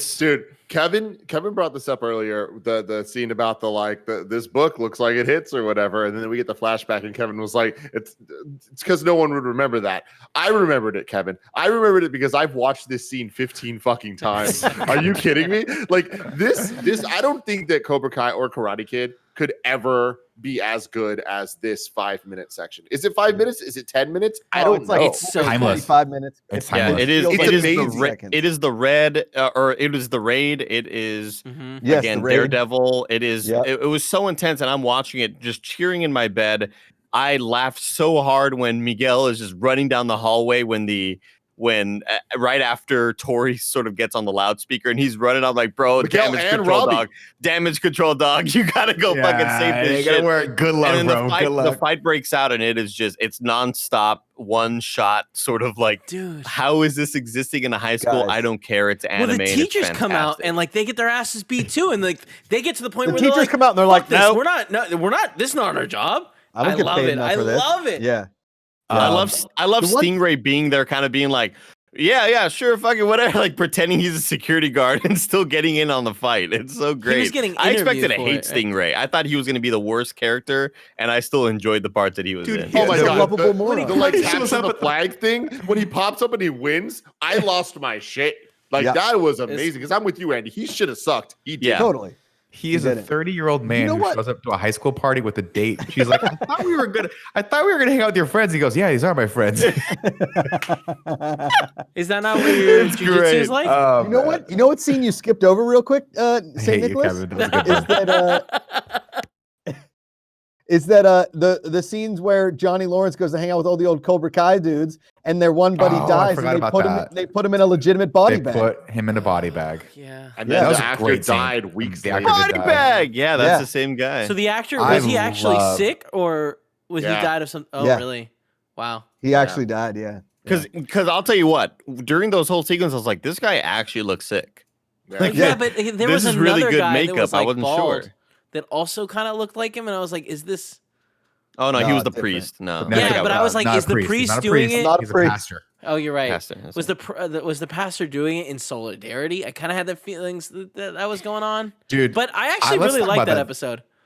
No, because he made mention about his hair, Kevin. The pastor made mention that he lost, like, there was a joke and a back and forth between he and Johnny, because he's like, Johnny, you look like shit or whatever. He's like, yeah, you're talking, look at your hair or whatever. He's like, but what? Johnny, Andy, there's a moment where he and the guy who ends up, I think it was Tommy, ends up dying, not Bobby, because it's Bobby, Tommy, Johnny, and fucking, I don't know. They're so hard to keep track of. Yeah, Dobby. Dobby loves a talk. But he's sitting with the guy who's dying of cancer, and he's like, he looks over at him. He's like, I mean, by the way, let's talk about this episode for a second. The fact that all of them have a very negative reaction when Johnny says he's brought back Cobra Kai. Yeah. And when he realizes that he's like, I need to change this. And obviously this is the opportunity that Kreese needed to get in, really solidify his hold over the dojo. Amazingly written episode. But they're sitting on the log, and the guy looks, he's like, Johnny, you have the most important thing. And in my first thought, Andy, was a great hairline. You still have that great hairline. You still have it, yeah. You still got it. And nice he's like, and full, time. And I'm like, okay, yeah, time. That's important too. That's really important. But Jesus, Billy Zabka with that fucking great hair. Am I right, Josh? Anyway, I digress. This ends up badly. The brawl ends up with Miguel, of course. Now, again, another brilliant contradiction here. Miguel does what he's supposed to do. He shows mercy to Robby, and Robby, enraged, repays him by kicking him off the second-story balcony railing and putting him into a coma and potentially paralyzing him for life. And then the tears were flowing. Oh my God! When Johnny Lawrence is in the hospital, looking at him through the window, the tears were flowing for me. I was like, I can't believe that. I mean, this is like at the beginning of Christmas Vacation, I think, when I watched this. Yeah. And this is another show that I ended up watching. Another one of those mornings where I couldn't sleep, so I just watched the show like around 9 in the morning. It's like, it is 10 something in the morning, and I'm bawling my eyes out of Cobra Kai right now. I can't believe this. I cannot believe this. Of course, Johnny does not take this well. He leaves the dojo to Kreese forever and says, this is a terrible mistake. I should have never brought this back. And then he goes to the beach and he, I guess, decides to just leave his, I have to imagine this car's at least worth 30 grand at the beach. And he throws his cell phone away forever because he doesn't understand that Facebook is everywhere. And as he does so, the phone lands in the sand and he gets a friend request from Allie. Dude. And that is how the season 2 ends. Season 3. Sorry, I was going to say that joke that goes throughout season 3 where he's randomly like, I got rid of my cell phone. I threw it away forever. I really enjoy that because he says that several times and can't be contacted by people. It gives me anxiety. I'm like, dude, get a fucking phone. Yeah, it gives me a lot of anxiety. Anyway, season 3 starts off. Robby's on the run, and karate has been banned from all high schools for life. Johnny is basically at the tail end of a 2-week alcohol-infused bender, and he is a wreck, and he gets arrested for assault. He decides to assault 2 giant dudes, and by breaking one of their, and they just fucking hand him his ass.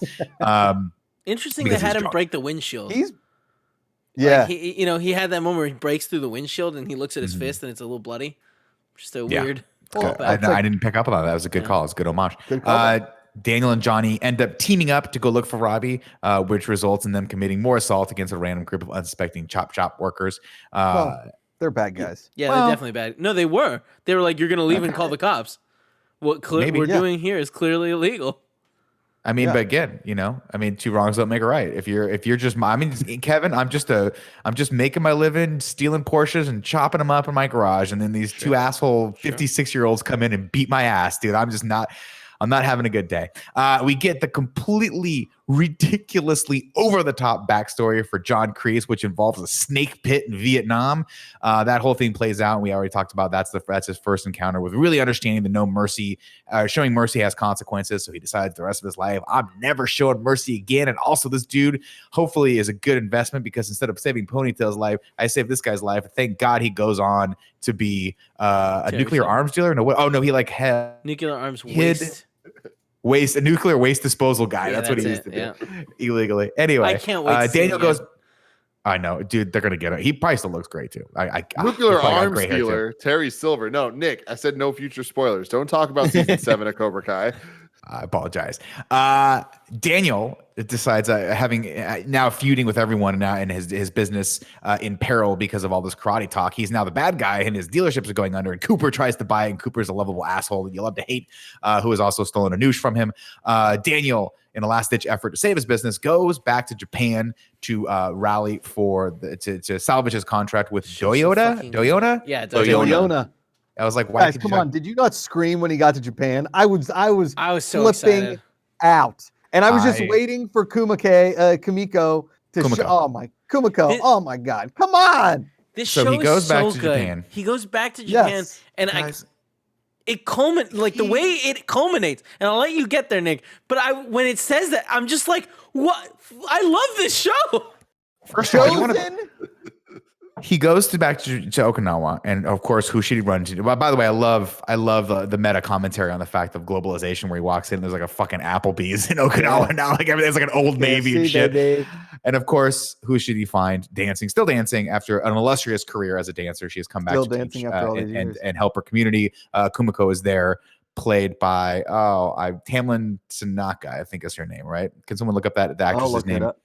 And she is every bit as fucking awesome as she was in that second movie. And it's one of those things where like, this is one of those moments where Danielle leaned over to me. My wife leaned over to me and was like, so he goes to Japan and he meets one of the women he was in love with back in the day. And she's still amazing.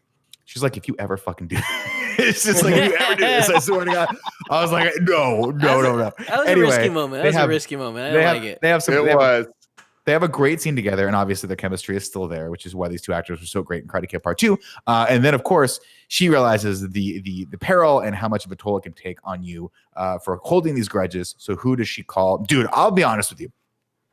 I did not, again, my cell phone's magic. I don't understand how walls work. Are we breathing air? What is this stuff that goes into our lungs? I'm a dumbass. I did not fucking see this coming, Tim. When he turned around and Chosen was there, I screamed. I was like, what? Genius. Anything can happen in this series. And of course, then Chosen being like, oh my God, is he going to fight him? What's going to happen? Chosen playing the long con here. And I love what they do. It's a long con. Long con, right? Where he eventually misdirection number one in the series, in this season so far. Of him coming in looking like an asshole, and then like by the end of it, all the learnings that are just too fucking good. You want to talk about anime? How about we talk about the fact that there is hidden scrolls in Miyagi-Do karate that Mr. Miyagi was too afraid to teach Daniel because Daniel wasn't mature enough to use them yet. I mean, like death touch shit. Are you kidding me? Are you kidding me? Of course, this shit is so complex, Tim, that it's written on an old scroll in Japanese kanji writing, and it's so complicated, it only takes one afternoon to learn. That's it. I mean, he's a prodigy, right? Like at this point, he's everybody knows he's just Kevin. He learned the drum technique in like 2 days. Yeah, of course, Daniel. We get another scene that absolutely just gutted me.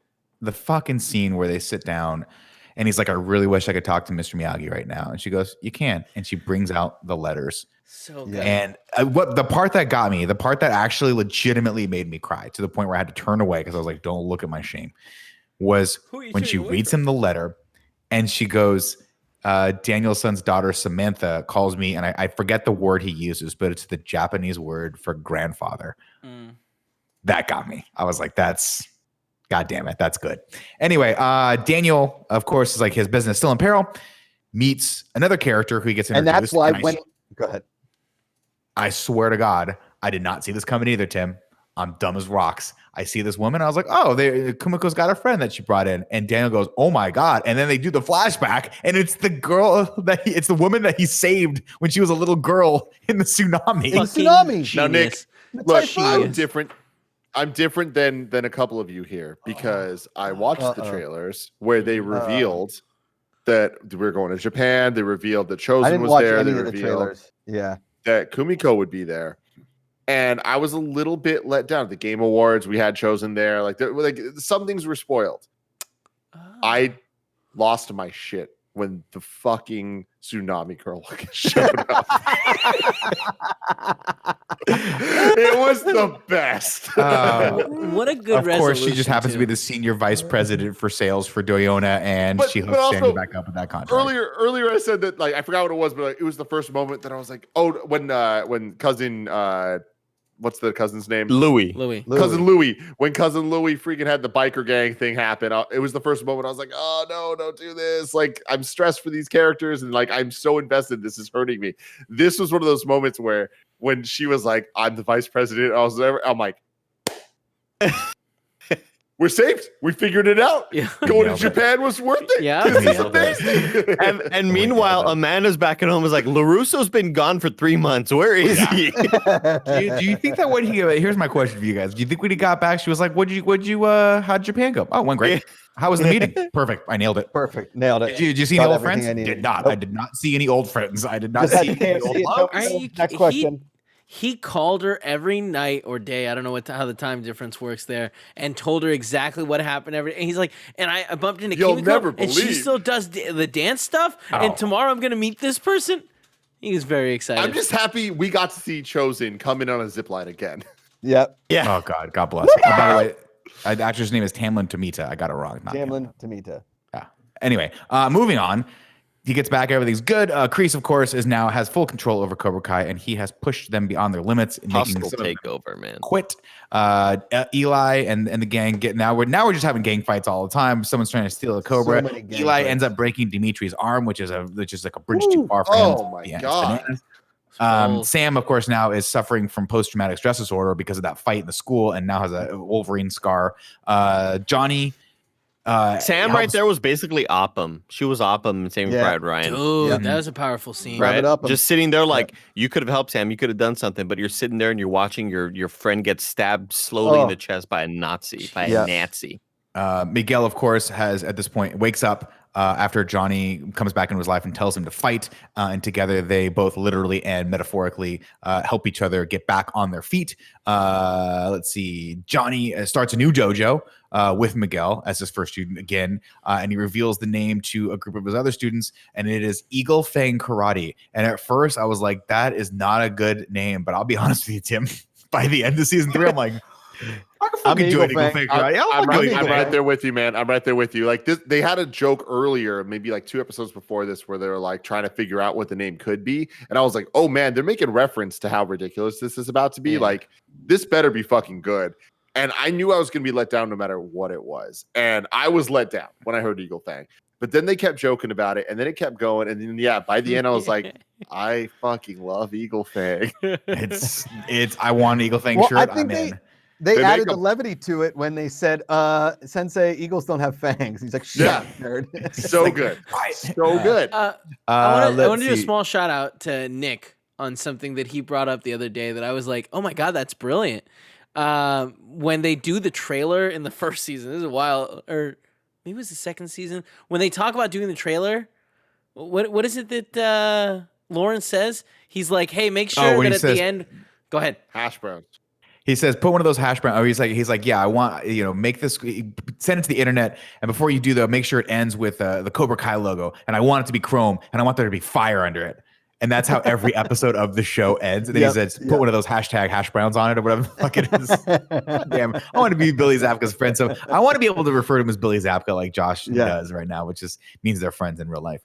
Okay, let's keep going here. Where are we? Johnny starts a new JoJo. Then, of course, Johnny gets a message from Allie. And I'm still sorry. Like, we kind of like rushed really quickly through the Japan stuff when it came to Chosen and his character development and the fucking fight that they had. When like, cool, we have the scroll, but what did the scroll do? And how did that fight play out? And how did it end, Nick? How did that fight end? Honk. I fucking honked him, man. Lost it, dude. I was like, because the whole time you're thinking, oh wow, like first off, I was like, wow, this character's kind of poorly written, right? They're kind of one note a little bit, no kids, right? And he's just being a dick, and I'm like, this is weird. He's like, I don't drink.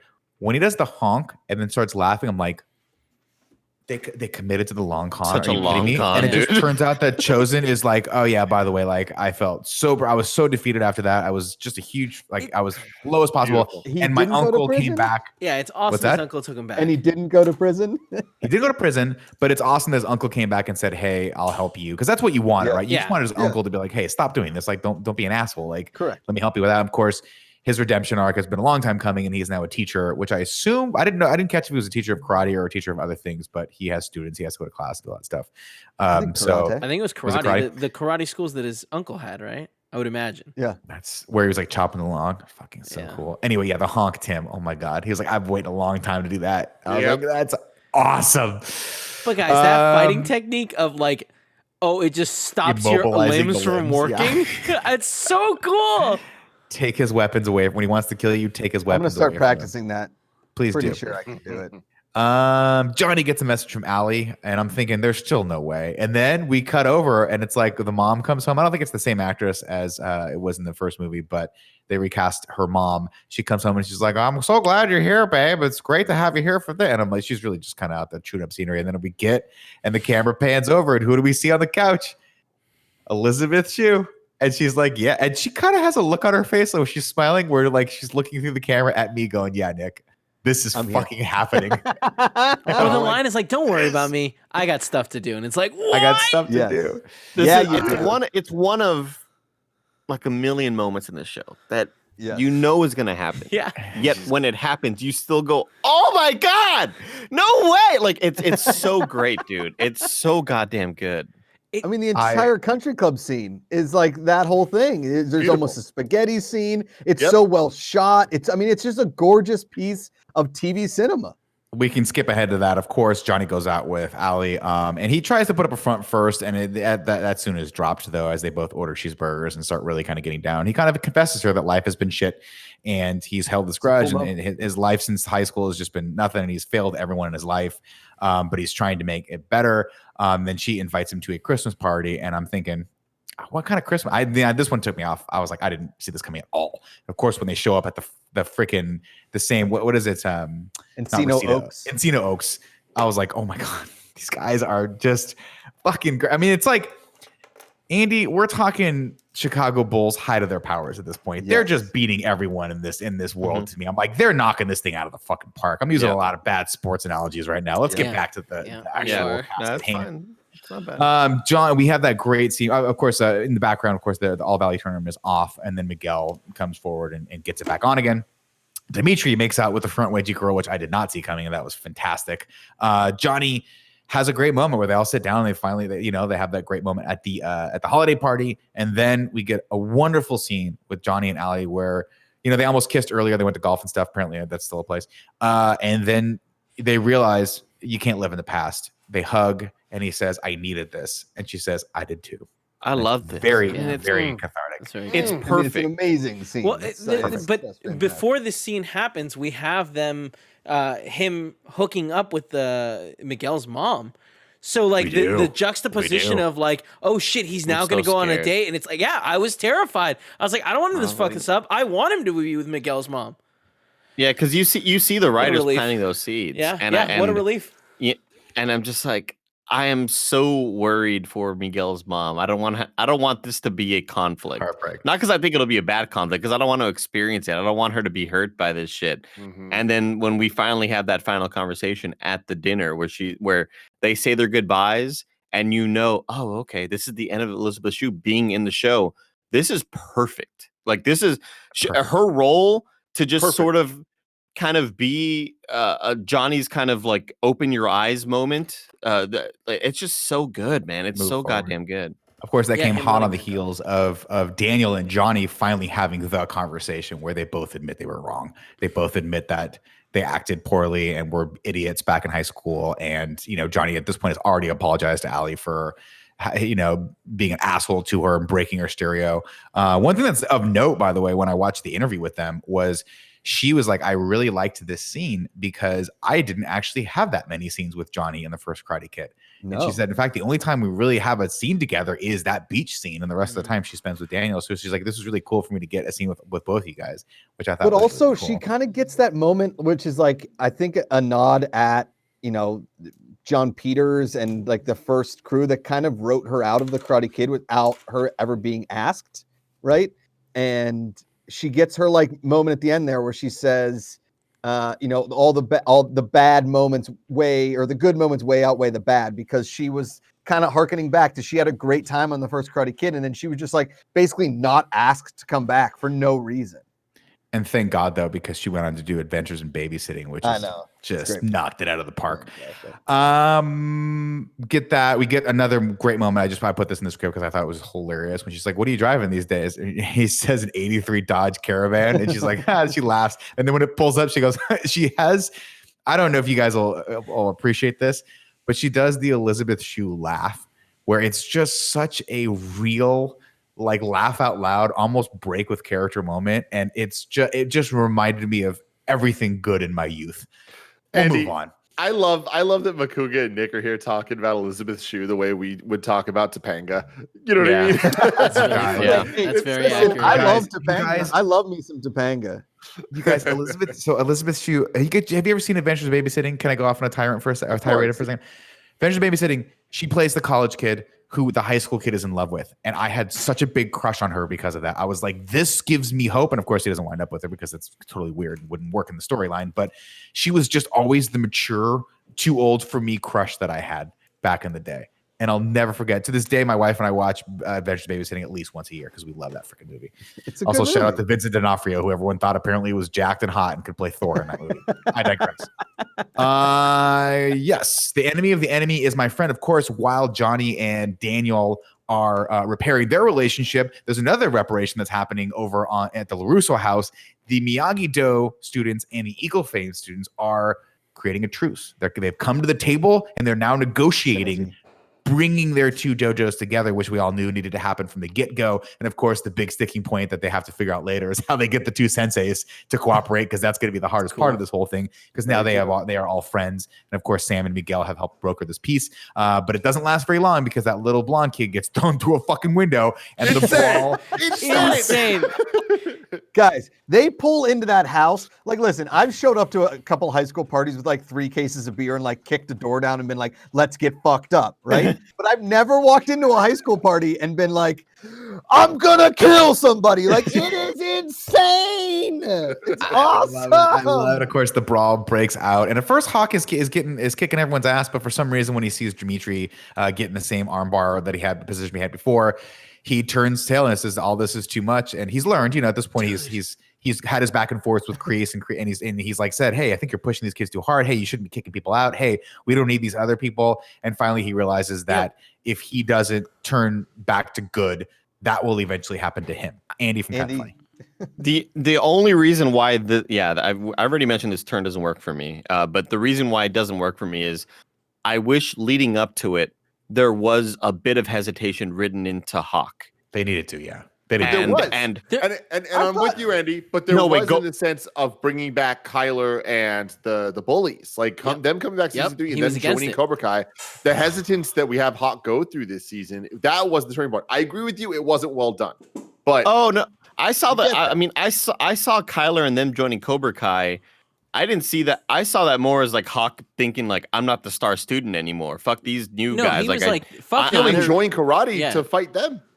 Correct. Yeah, that was the bully. Yeah. He was the bully. That was the reason. Yeah, I guess so. It's just like the start fights off with him, with obviously blonde kid going through the window and him busting through the door and being like, we're here to fuck you all up, everybody. Like Hawk is like the aggressor in that situation. What I needed to see is like on the drive there being like, Kyler, guys, we shouldn't be doing this. Like, I needed a little bit of that in order to make it all feel worth it, I agree. That turn doesn't quite feel as gratifying as it should be. I 100% agree. I think that it's not quite there, but I do think that like, and we've glossed over more in this recap, a lot of the setup for it, where we get those moments where Hawk is like, hey, we're going too far. Hey, like, don't do this. Like, don't kick out my best friend in this dojo, So I don't think it's, it's quick, but I don't think it's out of nowhere. Yeah, I guess I saw those moments more of him protecting the people in his dojo as opposed to we're going too hard on these other people. Like it never felt like he was worried about going too hard on the other team. He was really worried about his stature. He fucking broke Dimitri's arm. But I think it would.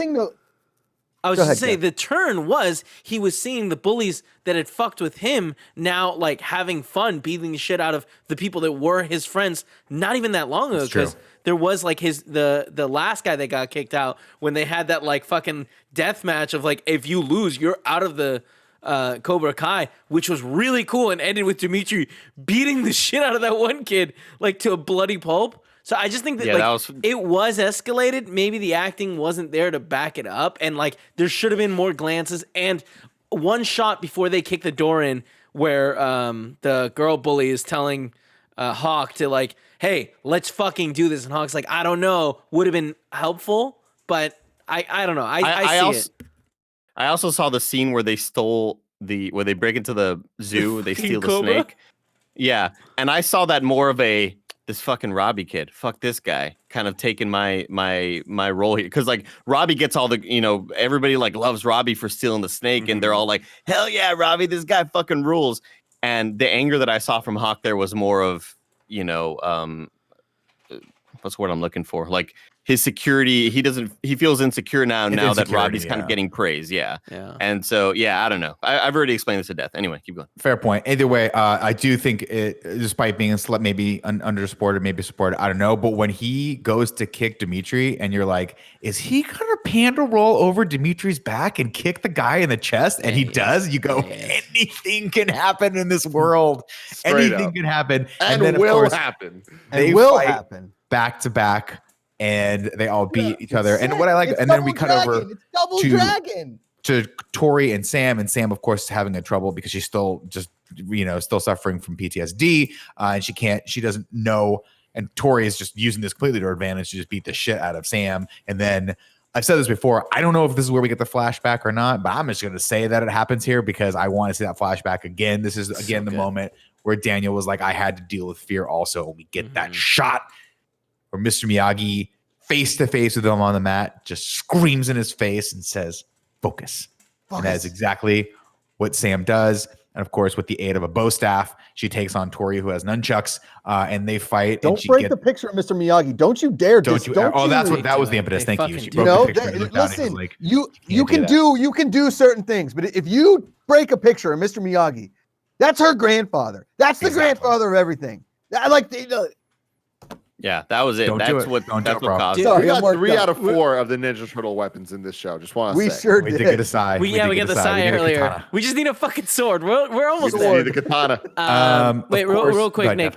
I wanted. This reminds me of when they went fishing, when Sam and LaRusso go fishing, and later on when she's like, "All right, I'll go back to karate," and he's like, "Great, now cast the reel or whatever. Yeah, cast the line. And it's like, he was teaching her. We didn't know either. Bro, I'm going to tell you one thing right now, Andy. You think you didn't learn any karate today? You learned a lot of karate today. You don't even know it. You don't even know how much karate. Andy, show me do the podcast. Andy, do the podcast. Look at that. Oh my God.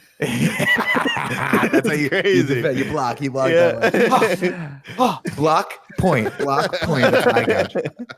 All this, of course, then Miguel comes in and Hawk come in and they stop Tori. And she says she calls Hawk a traitor. And he's like, bro, at this point, like, let's just stop. She goes, no, you're all traitors. I'm going to defeat you all. Runs off. And then Daniel gets word. Johnny gets word after coming home very happy. He knocks on Carmen's door to tell her finally that he's in love with her and that he wants to pursue a relationship. But she is in tears because Miguel is bloody one more time. And he goes to Kreese to finally end this by having a very just down-to-earth conversation with this guy and explain to him why his behavior is unacceptable and that he will no longer be partaking in the cycle of violence. Oh, I'm sorry. No, he just starts beating the shit out of Kreese and then they karate fight. And then fucking Robby tries to get in. But Robby gets into it and Johnny accidentally knocks Robby out. And then Daniel comes in and he starts fighting Kreese, and he's about to lose, but he uses the newfound power of the dark side of Miyagi-Do karate to disable Kreese, and he's about to kill him, but all the students come in, and they finally decide, guys, there's one way to settle this, which I assumed would be in the end of season 3, but oh boy, I'm happy I was mistaken, and that is at the 51st under 18 All Valley Karate Championship, which I have to assume will be the season finale for season 4. Gotta be. And that is fantastic. And I'm thinking to myself, what a great way to end this, guys. I couldn't be fucking happier right now. What a fantastic. I don't need any more scenes, Kevin. I don't deserve any more scenes, Kevin. This is like when you order Taco Bell and they accidentally give you 3 more menu items than you ordered. And you're like, I already ordered 5. I didn't need 8. How did I don't know. And of course we get it. It starts playing and it cuts over to me. We hear Phil Collins. I don't know if it was Phil Collins or not. Maybe it was a remake of the song. Cover. Yeah, it's like a cover. Yeah. But In the Air Tonight starts playing. And even though I know what's going to happen, I'm just like, fucking please nail this. And they shoot it perfectly. We see all the students. The camera pans out. We see the other students. Now Eagle Fang and Miyagi-Do Karate are one dojo. It turns out the door opens. Daniel walks out. And I'm like, all right, party's almost ready. Party's almost there. Looks over. Rack focus. Johnny Lawrence walks in. Daniel's got the original headband on. Johnny's got the headband on that Allie gave him back in the day. They look at their students, they bow, they turn to each other, never breaking eye contact, and they bow. God damn. Holy shit. It's perfect. Is there a post-credit scene? Is that when we get the phone call? Or had that already happened? Oh, maybe that happened before this. Sorry. Yeah, Kreese at some point calls, I think he calls Terry. Maybe after that? Maybe this is what Terry looks like now. Damn, he's good looking. Yeah. I mean, it's going to work. It's going to work, guys. Here's the thing. What does he look like now? I didn't see it. Click on watch stream. Watch stream. If you click on that video that says watch stream, you can see what it looks like. Oh, the actor has said he's retired from acting. So this one's going to be. Now, here's some little trivia for you guys. Elizabeth Shue absolutely not signed on for Cobra Kai season 3 when they did season 2. Oh, yeah. When they teased that, they were just hoping. They better bring his ass back. I will say that again, leading up to those final moments, I just thought, before that final fight there between, Kreese and Johnny and LaRusso, and then Robby gets punched and fucking Robby gets knocked out when he hits this thing in the face or whatever. Preceding that, Johnny Lawrence pissed off, right? Go into Miyagi-Do, and when he finally breaks in, like, seeing Robby there training, I was just like, oh, this is flawless. Like, you are doing the perfect thing right here. Yep. And it's just like, it's Anakin, yelling at Obi-Wan, but it's not. It's what you wanted that to be, right? It's that turn where you go, I get it. This actually makes sense. This actually feels like it could happen. There's that moment where Robbie's like, he finds out that his dad's supposed to come visit him the next day, and Johnny drops the ball on it one more time, and you just see him be disappointed one more time by his mentor and father figure. Friend. Yeah, and he's like, I'm sure he wanted to come, and Robbie's like, no, he didn't. I'm over it, right? And then he gets another visitor, and you just go, please don't be Kreese. Please don't be Kreese. And it fucking walks in, and who's sitting there? Kreese, playing it perfectly. And of course, he is the emperor who has now turned Anakin to the dark side. Yeah. God, I love this show. But where it felt so weirdly not well done because George Lucas didn't know how to craft that narrative. They somehow fucking nailed it in this. You believe that Robby would do that. Yep. And it's perfect for me because I've always seen Robby as the bad guy. So this is what I want. Like this is the storyline that I've wanted this whole time. And when Robby gets knocked on the ground and LaRusso walks in, is like, what the fuck, Robby, you good? And then he starts fighting Kreese, and then eventually they're all out just kind of on the outside of the building of the little strip mall. And then Robby walks out and he's like, get out. And it's like, dude, this is fucking perfect, dude. Like, I love it. Right. I love it. So here's the inside scoop, from what I understand. Okay. Oh, Josh, give us the LA inside scoop. So, talking to a buddy, Nick knows Christian Harloff. Some of you guys know Christian Harloff. Yeah, of course. He's become good buddies with the Cobra Kai guys. How we got on Collider back in the day, because we were like the only people talking about Cobra Kai when it first came out on YouTube. Like, we were raving about it, so we got all those people on there, right? So, we had talked about, where's Terry Silver? Is he ever going to come back in the show? And they were like, we've reached out to him, but he's like politely declined a couple times. Now that was back in the day when it was on YouTube. Now that they have the Netflix clout and they've got the Netflix budget, even more important, and they've got this whole storyline going. That Terry and the Silver's Netflix numbers, and the Netflix numbers, exactly. That Terry Silver, he's gonna come back. It'll probably be a limited role. It'll be like very small. I don't know what it's gonna look like. Whatever. Which I'm fine with. I don't think I need a big role from that. No, nobody's asking for the Captain Planet, situation. Now, the other one is Sean Kanan, who plays Mikey Barnes. Mike Barnes. Who plays Mike Barnes in Karate Kid 3. Who's begging to be in this. Unbelievable. Is he really? Yeah. Well, he was on Bold and the Beautiful for 17 years, almost 700 episodes of Bold and the Beautiful. And my mom was a big Bold and the Beautiful watcher. So I came home the one time and I see him on screen. I was like, Mikey Barnes? He's on Bold and the Beautiful? Like, I recognized him immediately, right? Wait, what does Mike Barnes look like now? He looks like an older version of Mike Barnes. Like, pull him up, Kev. You'll see. Kev, can you pull up Mike Barnes now? Just type Mike Barnes, see what we get. So, is that right?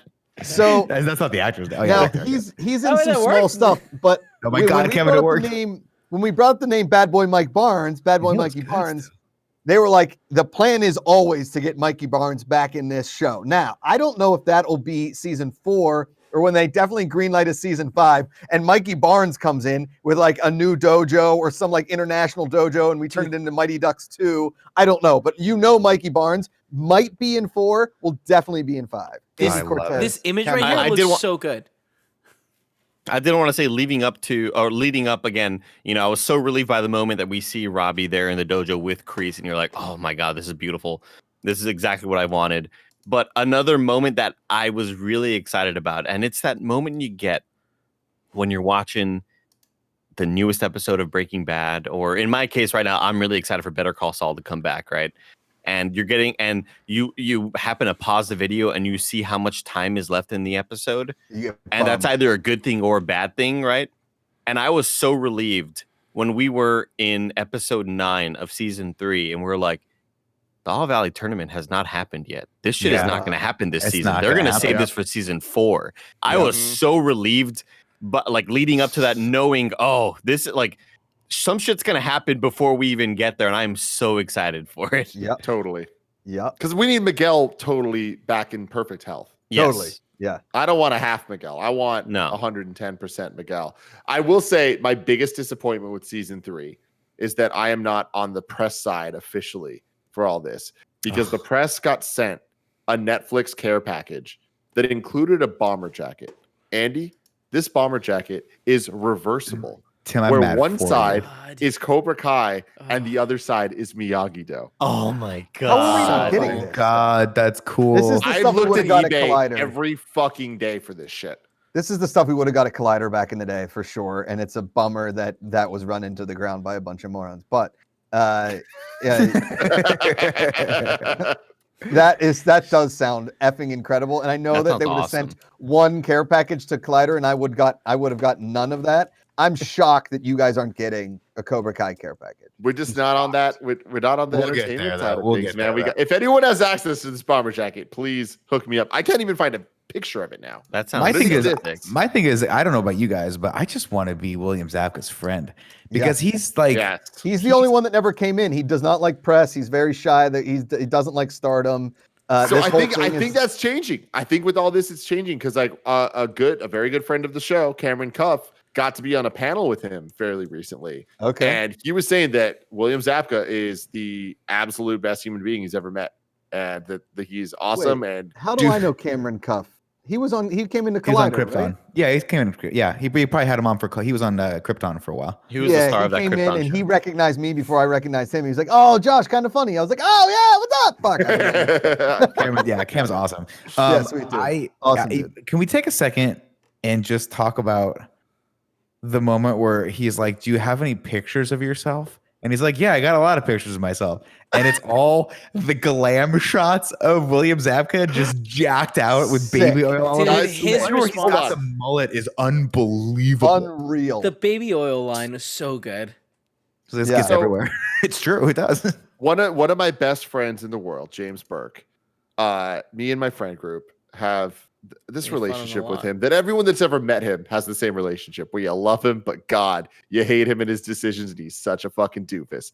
He's so stuck in his ways. And the moment we watch Cobra Kai, both seasons 1 and 2, everything Johnny Lawrence does, it's like, oh my God, it's James. The hash browns, the like not knowing the internet, having a flip phone, like all that stuff is so James. Like, oh, go on the dating app and what's he use Google for? Hot babes. It's like so embarrassingly whatever. T-shirt contest. This fucking season when he does the Facebook message to Allie and it's just a all caps block of like wall of text. Like our group thread was just blowing up, just making fun of James for all of it. And it's just like I forget the point that I was trying to make here for where I started this. Yeah, no, but there was one like real like we were talking about the photos. We were talking about the photos. Baby. Oh my God! So James is on dating apps right now, and he's always talking to us about like, hey, help me with my profile or what. He's actually not doing that. That's not true. The women in our lives are like, James, we're going to help you with your profile, because this profile is all pictures of us when we were in like fucking high school, when he was like skinny as he was like 150 pounds lighter. It's just like, stop. So when this happened, the group thread was blowing up. Just these freaking Johnny Lawrence pictures of him in the 80s. It's just so fucking good. It was that whole sequence was so great. That whole sequence was great. And this is back to where, I think we kind of also just glossed over like Mikael being able to walk again, which is and then really he gets cool. thrown like into a wall, like clearly onto his spine, and you're like, what the fuck? Yeah, but Kevin, I do want to point out that baby oil line was just such a great joke. Like that's just good fucking comedy writing. I laughed so hard. Yeah. He's like, we got to get you some new photos. He's like, well, I mean, the baby oil, it's really messy. It's like, we don't have to take photos of baby oil. So that's the Scarpino line. God, totally. I laughed so hard. I laughed so hard at that line. So Makuga sent Kevin the video of his reaction to the end of season 3. Kev, I don't know why I can't see the stream. I don't know why it's not popping. You can't see the stream anymore. How about that? Let me be back. One second. Yeah, no, it's not. It's just in this infinite kind of that little loading, Kevin, where the two. Yeah, mine too. Huh. Oh God, this is 46 seconds. Yeah, if you want to close it out fully, and then I'm gonna close out of Discord. I'll come back in. How do I do that? Wait, are you in a Mac? Just shut down Discord and then come back into it. Do you have to go to the dock and close? Well, let's see if it works for Andy. All right. It's working for me. I can see it. Andy? Okay, there we go. Yeah. What? Wait, hold on. Let me start my video. Okay. There we go. All right, I'm back. Okay. Can you see it? Now, you guys, let me precursor it. Let me precursor this real quick. I didn't know she was filming, and I'm working out at the same time as I'm watching the final. Fuck you. I love it. I love it. Go ahead. Good.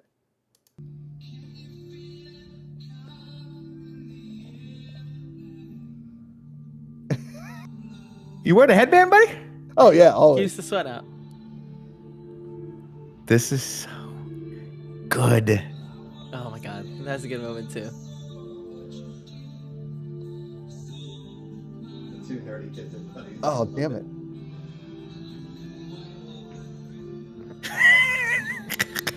Doing some leg raises. Here it comes.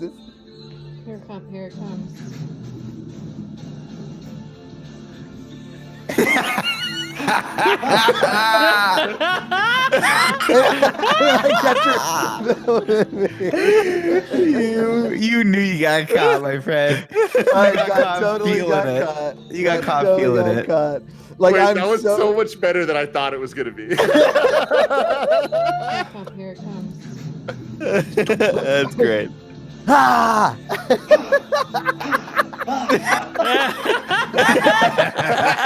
You did the exact same thing I did when I forgot my wife was in the room, and that happened, and I started throwing karate blocks and looked over and realized she could still see me. You got so embarrassed, you punched your way through it. That's the moment right there. But you gotta finish it. You gotta finish. You gotta go, man. You gotta commit. Those shorts are on point. Hit me with a little haiku in review. 7 syllables in the middle. You'll need 5 for the first and last line. If you're not poetic, no need to fret it. Haikus don't need to rhyme. Haiku in review. Haiku in review. You can go to patreon.com/kindafunny to write your review in haiku form, just like Lily the Billy did. Tori and Robby, new evil power couple. I'm calling it now. Jeremy Zuccarello, aka the Zook, the Zuki, says, one hell of a show. Asthma, not in this dojo. Look at Johnny go. Appreciate the rhymes. Always appreciate the rhymes. Ignacio Rojas says, fucking love this show. The fights, the twists, it nails it. And that soundtrack, man. So true. Americo says, Johnny sweeps the leg, but that Miyagi-Do. This ends with crane kicks. I really hope that it does. I really hope that it does. Bro, when he had the Chance Carter. When he had the blueprint for the crane kick, and I was like, that's how he knew. He had the blueprint, Tim. It's so dumb. It's so dumb. I love it. Chance Carter says, the middle truth lies, but a simple truth remains. Cobra Kai never dies. He just leaves it. That's really clever. And then the last one I want to do actually is Black Jack. Cobra Kai revived. 2 dojos, creeds to live by. Robby turns dark side. Oh, yeah. Oh, that's good. That's good. All right. Now it is time to rank the Karate Kid universe. Currently, number 1, The Karate Kid. Number 2, The Karate Kid Part 3. Number 3, The Karate Kid Part 2. And number 4, The Next Karate Kid. I want to start it off here. I said earlier that Ask Me on the Day and the 3 seasons of Cobra Kai can go any which way. And I truly do stand by that. But I'm just going to start this by saying that I think Cobra Kai, all 3 seasons, are the top 3. Wow. So we're ranking, for clarity, we're ranking each season separately. We're ranking them separately. We are ranking each season separately. That's really hard. We're just having the discussion for right now. I would say that I think Cobra Kai takes everything that makes Karate Kid special in every which way and only elevates it. And very little is lost from it not being a movie. And in fact, I think that season by season, they're all better than even the Karate Kid movie number 1, which is a fantastic film. I think an argument could be made. I think that the fact that this is a 10-episode arc of each season really, really helps the show. And I think this is just a lot more clever. But this is not going to, man, I'm not going to take so much shit. The comments says, of course, Nick's going to like number 1 better. I just think you don't get here without number 1. And I still think number 1, Karate Kid Part 1, is just a classic and a very impactful movie. And I can't see putting anything above it.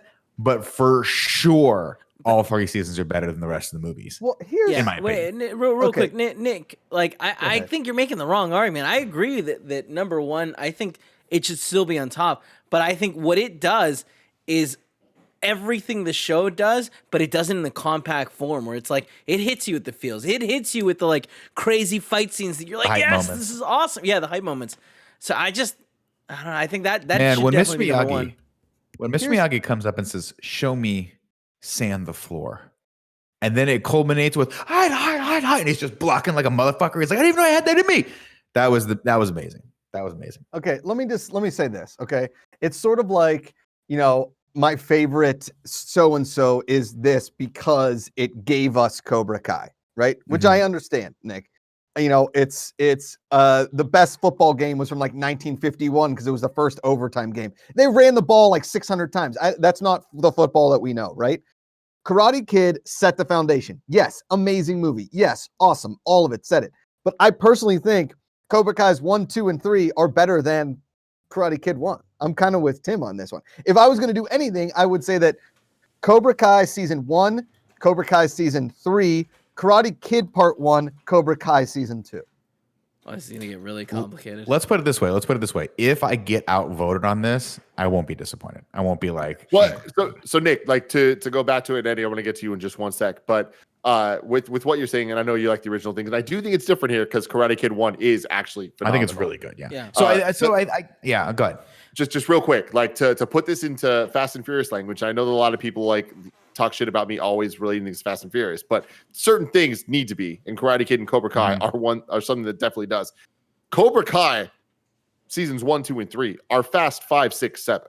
Yeah, and it's like that to me. I'm just like, there is something so fucking special there that we wouldn't have got there without the earlier ones. But like, it's just everything I like about it. And I think that getting away from the Fast and Furious talk, more just about Cobra Kai, there's a comedy to Cobra Kai that really fucking works, and an insaneness and an in on the jokeness that Karate Kid 1 just simply doesn't have. You're selling me. You're selling me on this. I think but Andy, I want to hear Andy Cortez's thoughts.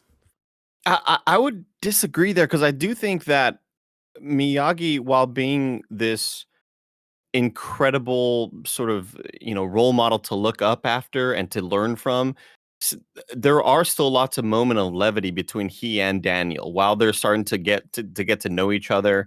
I understand why Nick says like, oh, the comments are gonna shit at me because I always do this thing where like, oh, you can't have the new ones without the old one, so I like the old one more. But the old one is just actually really fucking good. Like it's an actually really good ass movie, and so that's why I would probably put number one Karate Kid still at number one. Tim, yeah. Sorry, I was just gonna say, to make this make way more sense, we're gonna rate each season one at a time, right? So we're gonna right now we should be having a discussion of where season 1 lands in the rating or the ranking. Well, yeah, I mean we're gonna vote on. Well, I know, but I'm saying I just want to have an overall conversation about just where we think about the whole thing. Yeah, obviously movies 2 and 3, like not good movies. I like part 3 because it was very entertaining and it was silly as shit and it was just bonkers. But I will agree that I like seasons 1 through 3 better than all the movies except part 1. Yeah. So fine, let's jump to it. Season 1. We're gonna rank it. We're gonna say where we think it goes. Does anybody have anything to say before we start voting? I think season 1 is the strongest season. I think that season 3 is more enjoyable, but I think season 1 start to finish explores the themes the best. I think it's the most creative, and I think it's the most clever of all of them. So I would probably put that above all the other seasons. Me too. And I think I would put it at number 2. I'm going back and forth between maybe that being number 2 and number 1, but I still think Karate Kid part 1, and then season 1 followed by probably season 3 and then season 2. Well, see, this is where it's getting all muddy, where it's like we should just be talking about where season 1 ranks right now. And I think season 1 for me ranks at number 2. Number 2 for me. Season 1 ranks at number 2 for me. And you agree, Andy? Same here. Makuga, you say it's number 1 above Karate Kid, like I do? Yes. So, okay. So then talk about bust out the notepad. Sorry, I would have made a graphic. I didn't really. It's okay. I wasn't listening when you told me how we were going to rank this shit. So then a lot's been going on. Season 2, anything people want to say? I quickly want to say that I think that season 2 will always be my favorite of the seasons, specifically because of that end. Like it all builds up so well, and the final episode is you're not wrong. Unfuckwithable. Like it is so damn hype, and I love that season 2 focused a lot more on the kids and the relationships and the Disney Channel original movie style fucking like will they won't they and oh shit they did and all that stuff. I love that shit so much. However, like currently where I'm at, I'm feeling 3-2-1 in terms of because like season 3 was just so impressive to me where we should be running out of gas on all of this, and Netflix they gave really them the budget. Like it, and the moment that really won me over was in thinking that 3 is the best is Hawk breaking Dimitri's arm. That was such a ruthless, like, oh my god, Degrassi, they're going there type moment that I didn't expect. I thought we were just going to keep getting more of the same, and like Miguel's incident was going to be the like lowest the show ever gets in terms of like characters, like tone and all that stuff. And I was just shocked. And the way that it all pays off, I'm like, wow, these motherfuckers know what they're doing. They're building something great. And yeah, the end of this was so great. I agree with Andy. The fight scene wasn't nearly as good as season 2's end, but like it was incredible. I'm only speaking negatively about it because seasons 2 was so amazing in the school. Yeah, I mean, wait, I'm sorry, you're talking about season the house 3 fight, right there, right? Tim, I was talking about 2 and 3. I was saying that the fight scene in 2 is just so 10 out of 10 perfect. Yeah, that the Christmas fight in 3 is just like it's like a 9 out of 10, but it's not a 10 out of 10. So we talk about it, we're like, it's not that good because we know what 10 out of 10 looks like. Right. You know. Let's vote for 2. Who thinks that season 2 of Cobra Kai is better than the Karate Kid Part 1? Raise your hand.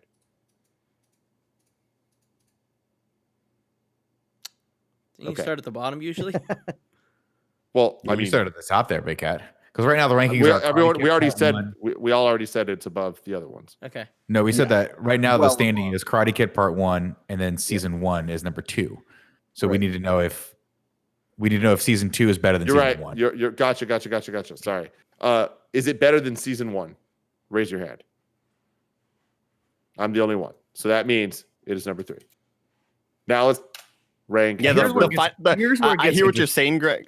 Tim, like the final fight is so goddamn good that it kind of like brings up Season 2 quite a bit of notches for me. But I still think Season 1 is just so great. And you got a good story and good characters when I'm heartbroken by a character turn. And Miguel turning bad at the end of Season 1 really bummed me the fuck out. Yeah, so Season 2 had Cruel Summer. It did, yeah. It really did. It sure did. Here's what gets interesting for me, because Season 2 and Season 3 are very close.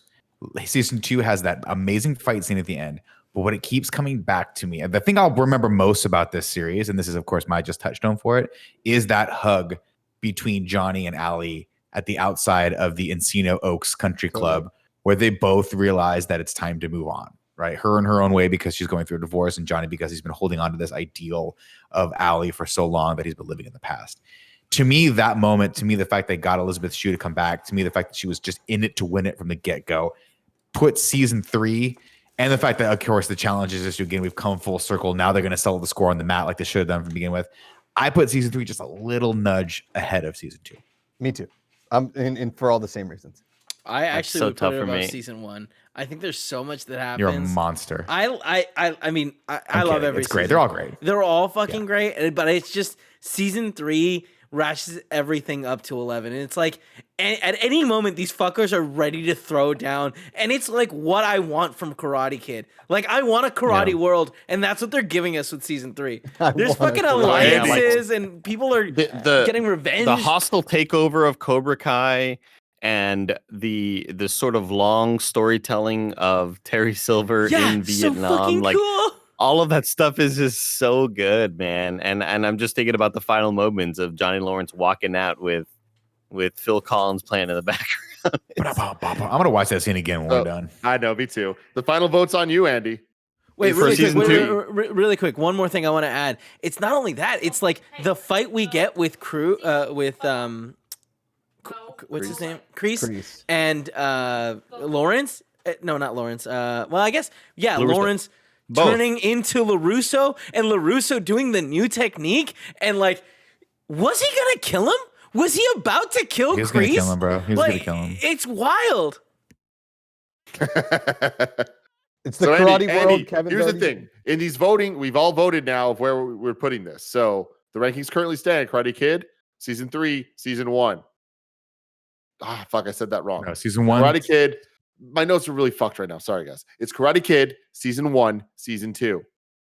Andy, you were the deciding vote on Season 3. Does it go above or below Season 1? It's so tough to say because like I didn't love the Japan trip more than I liked a lot of the stuff in Season 2, but the ending of Season 3 is so fucking good. So good. I'm going to go with What Have You Done For Me Lately? I'll go with Season 3 over Season 2. Yes. And you never vote the way I want you to. All right. Number 1, Karate Kid. Number 2, Season 3 of Cobra Kai. Number 3, Season 1 of Cobra Kai. Number 4, Season 2 of Cobra Kai. I thought we ranked Season 1 at number 2. No, we bumped 3 over it. We bumped 3 over it. Okay, I apologize. So 3 is number. Oh God, this is so confusing. Oh, I didn't realize that. I might have just totally fucked this up. I think original. I think how it's ranked. How I have this right now says season. Yes, Nick is right. Karate Kid Part 1 is number 1. Yeah. Cobra Kai Season 1 is number 2. Cobra Kai Season 3 is number 3. And Cobra Kai Season 2 is number 4. And then who gives a shit about the rest of the movies? And then 3, 2, 4. That is correct. I apologize. I was doing this on the fly, and this. My in review thing has like 10 different franchises ranked, and it is a disaster. Karate Kid Part 1, Cobra Kai Season 1, Cobra Kai Season 3, Cobra Kai Season 2, Karate Kid 3. And then Karate Kid 2, and then Karate Kid Hillary Swank, the return of Swank. Yes. Revenge of Swank. Yes. Yes. States of America. I appreciate all of you. I want Swank to come in with her own dojo at like season 5.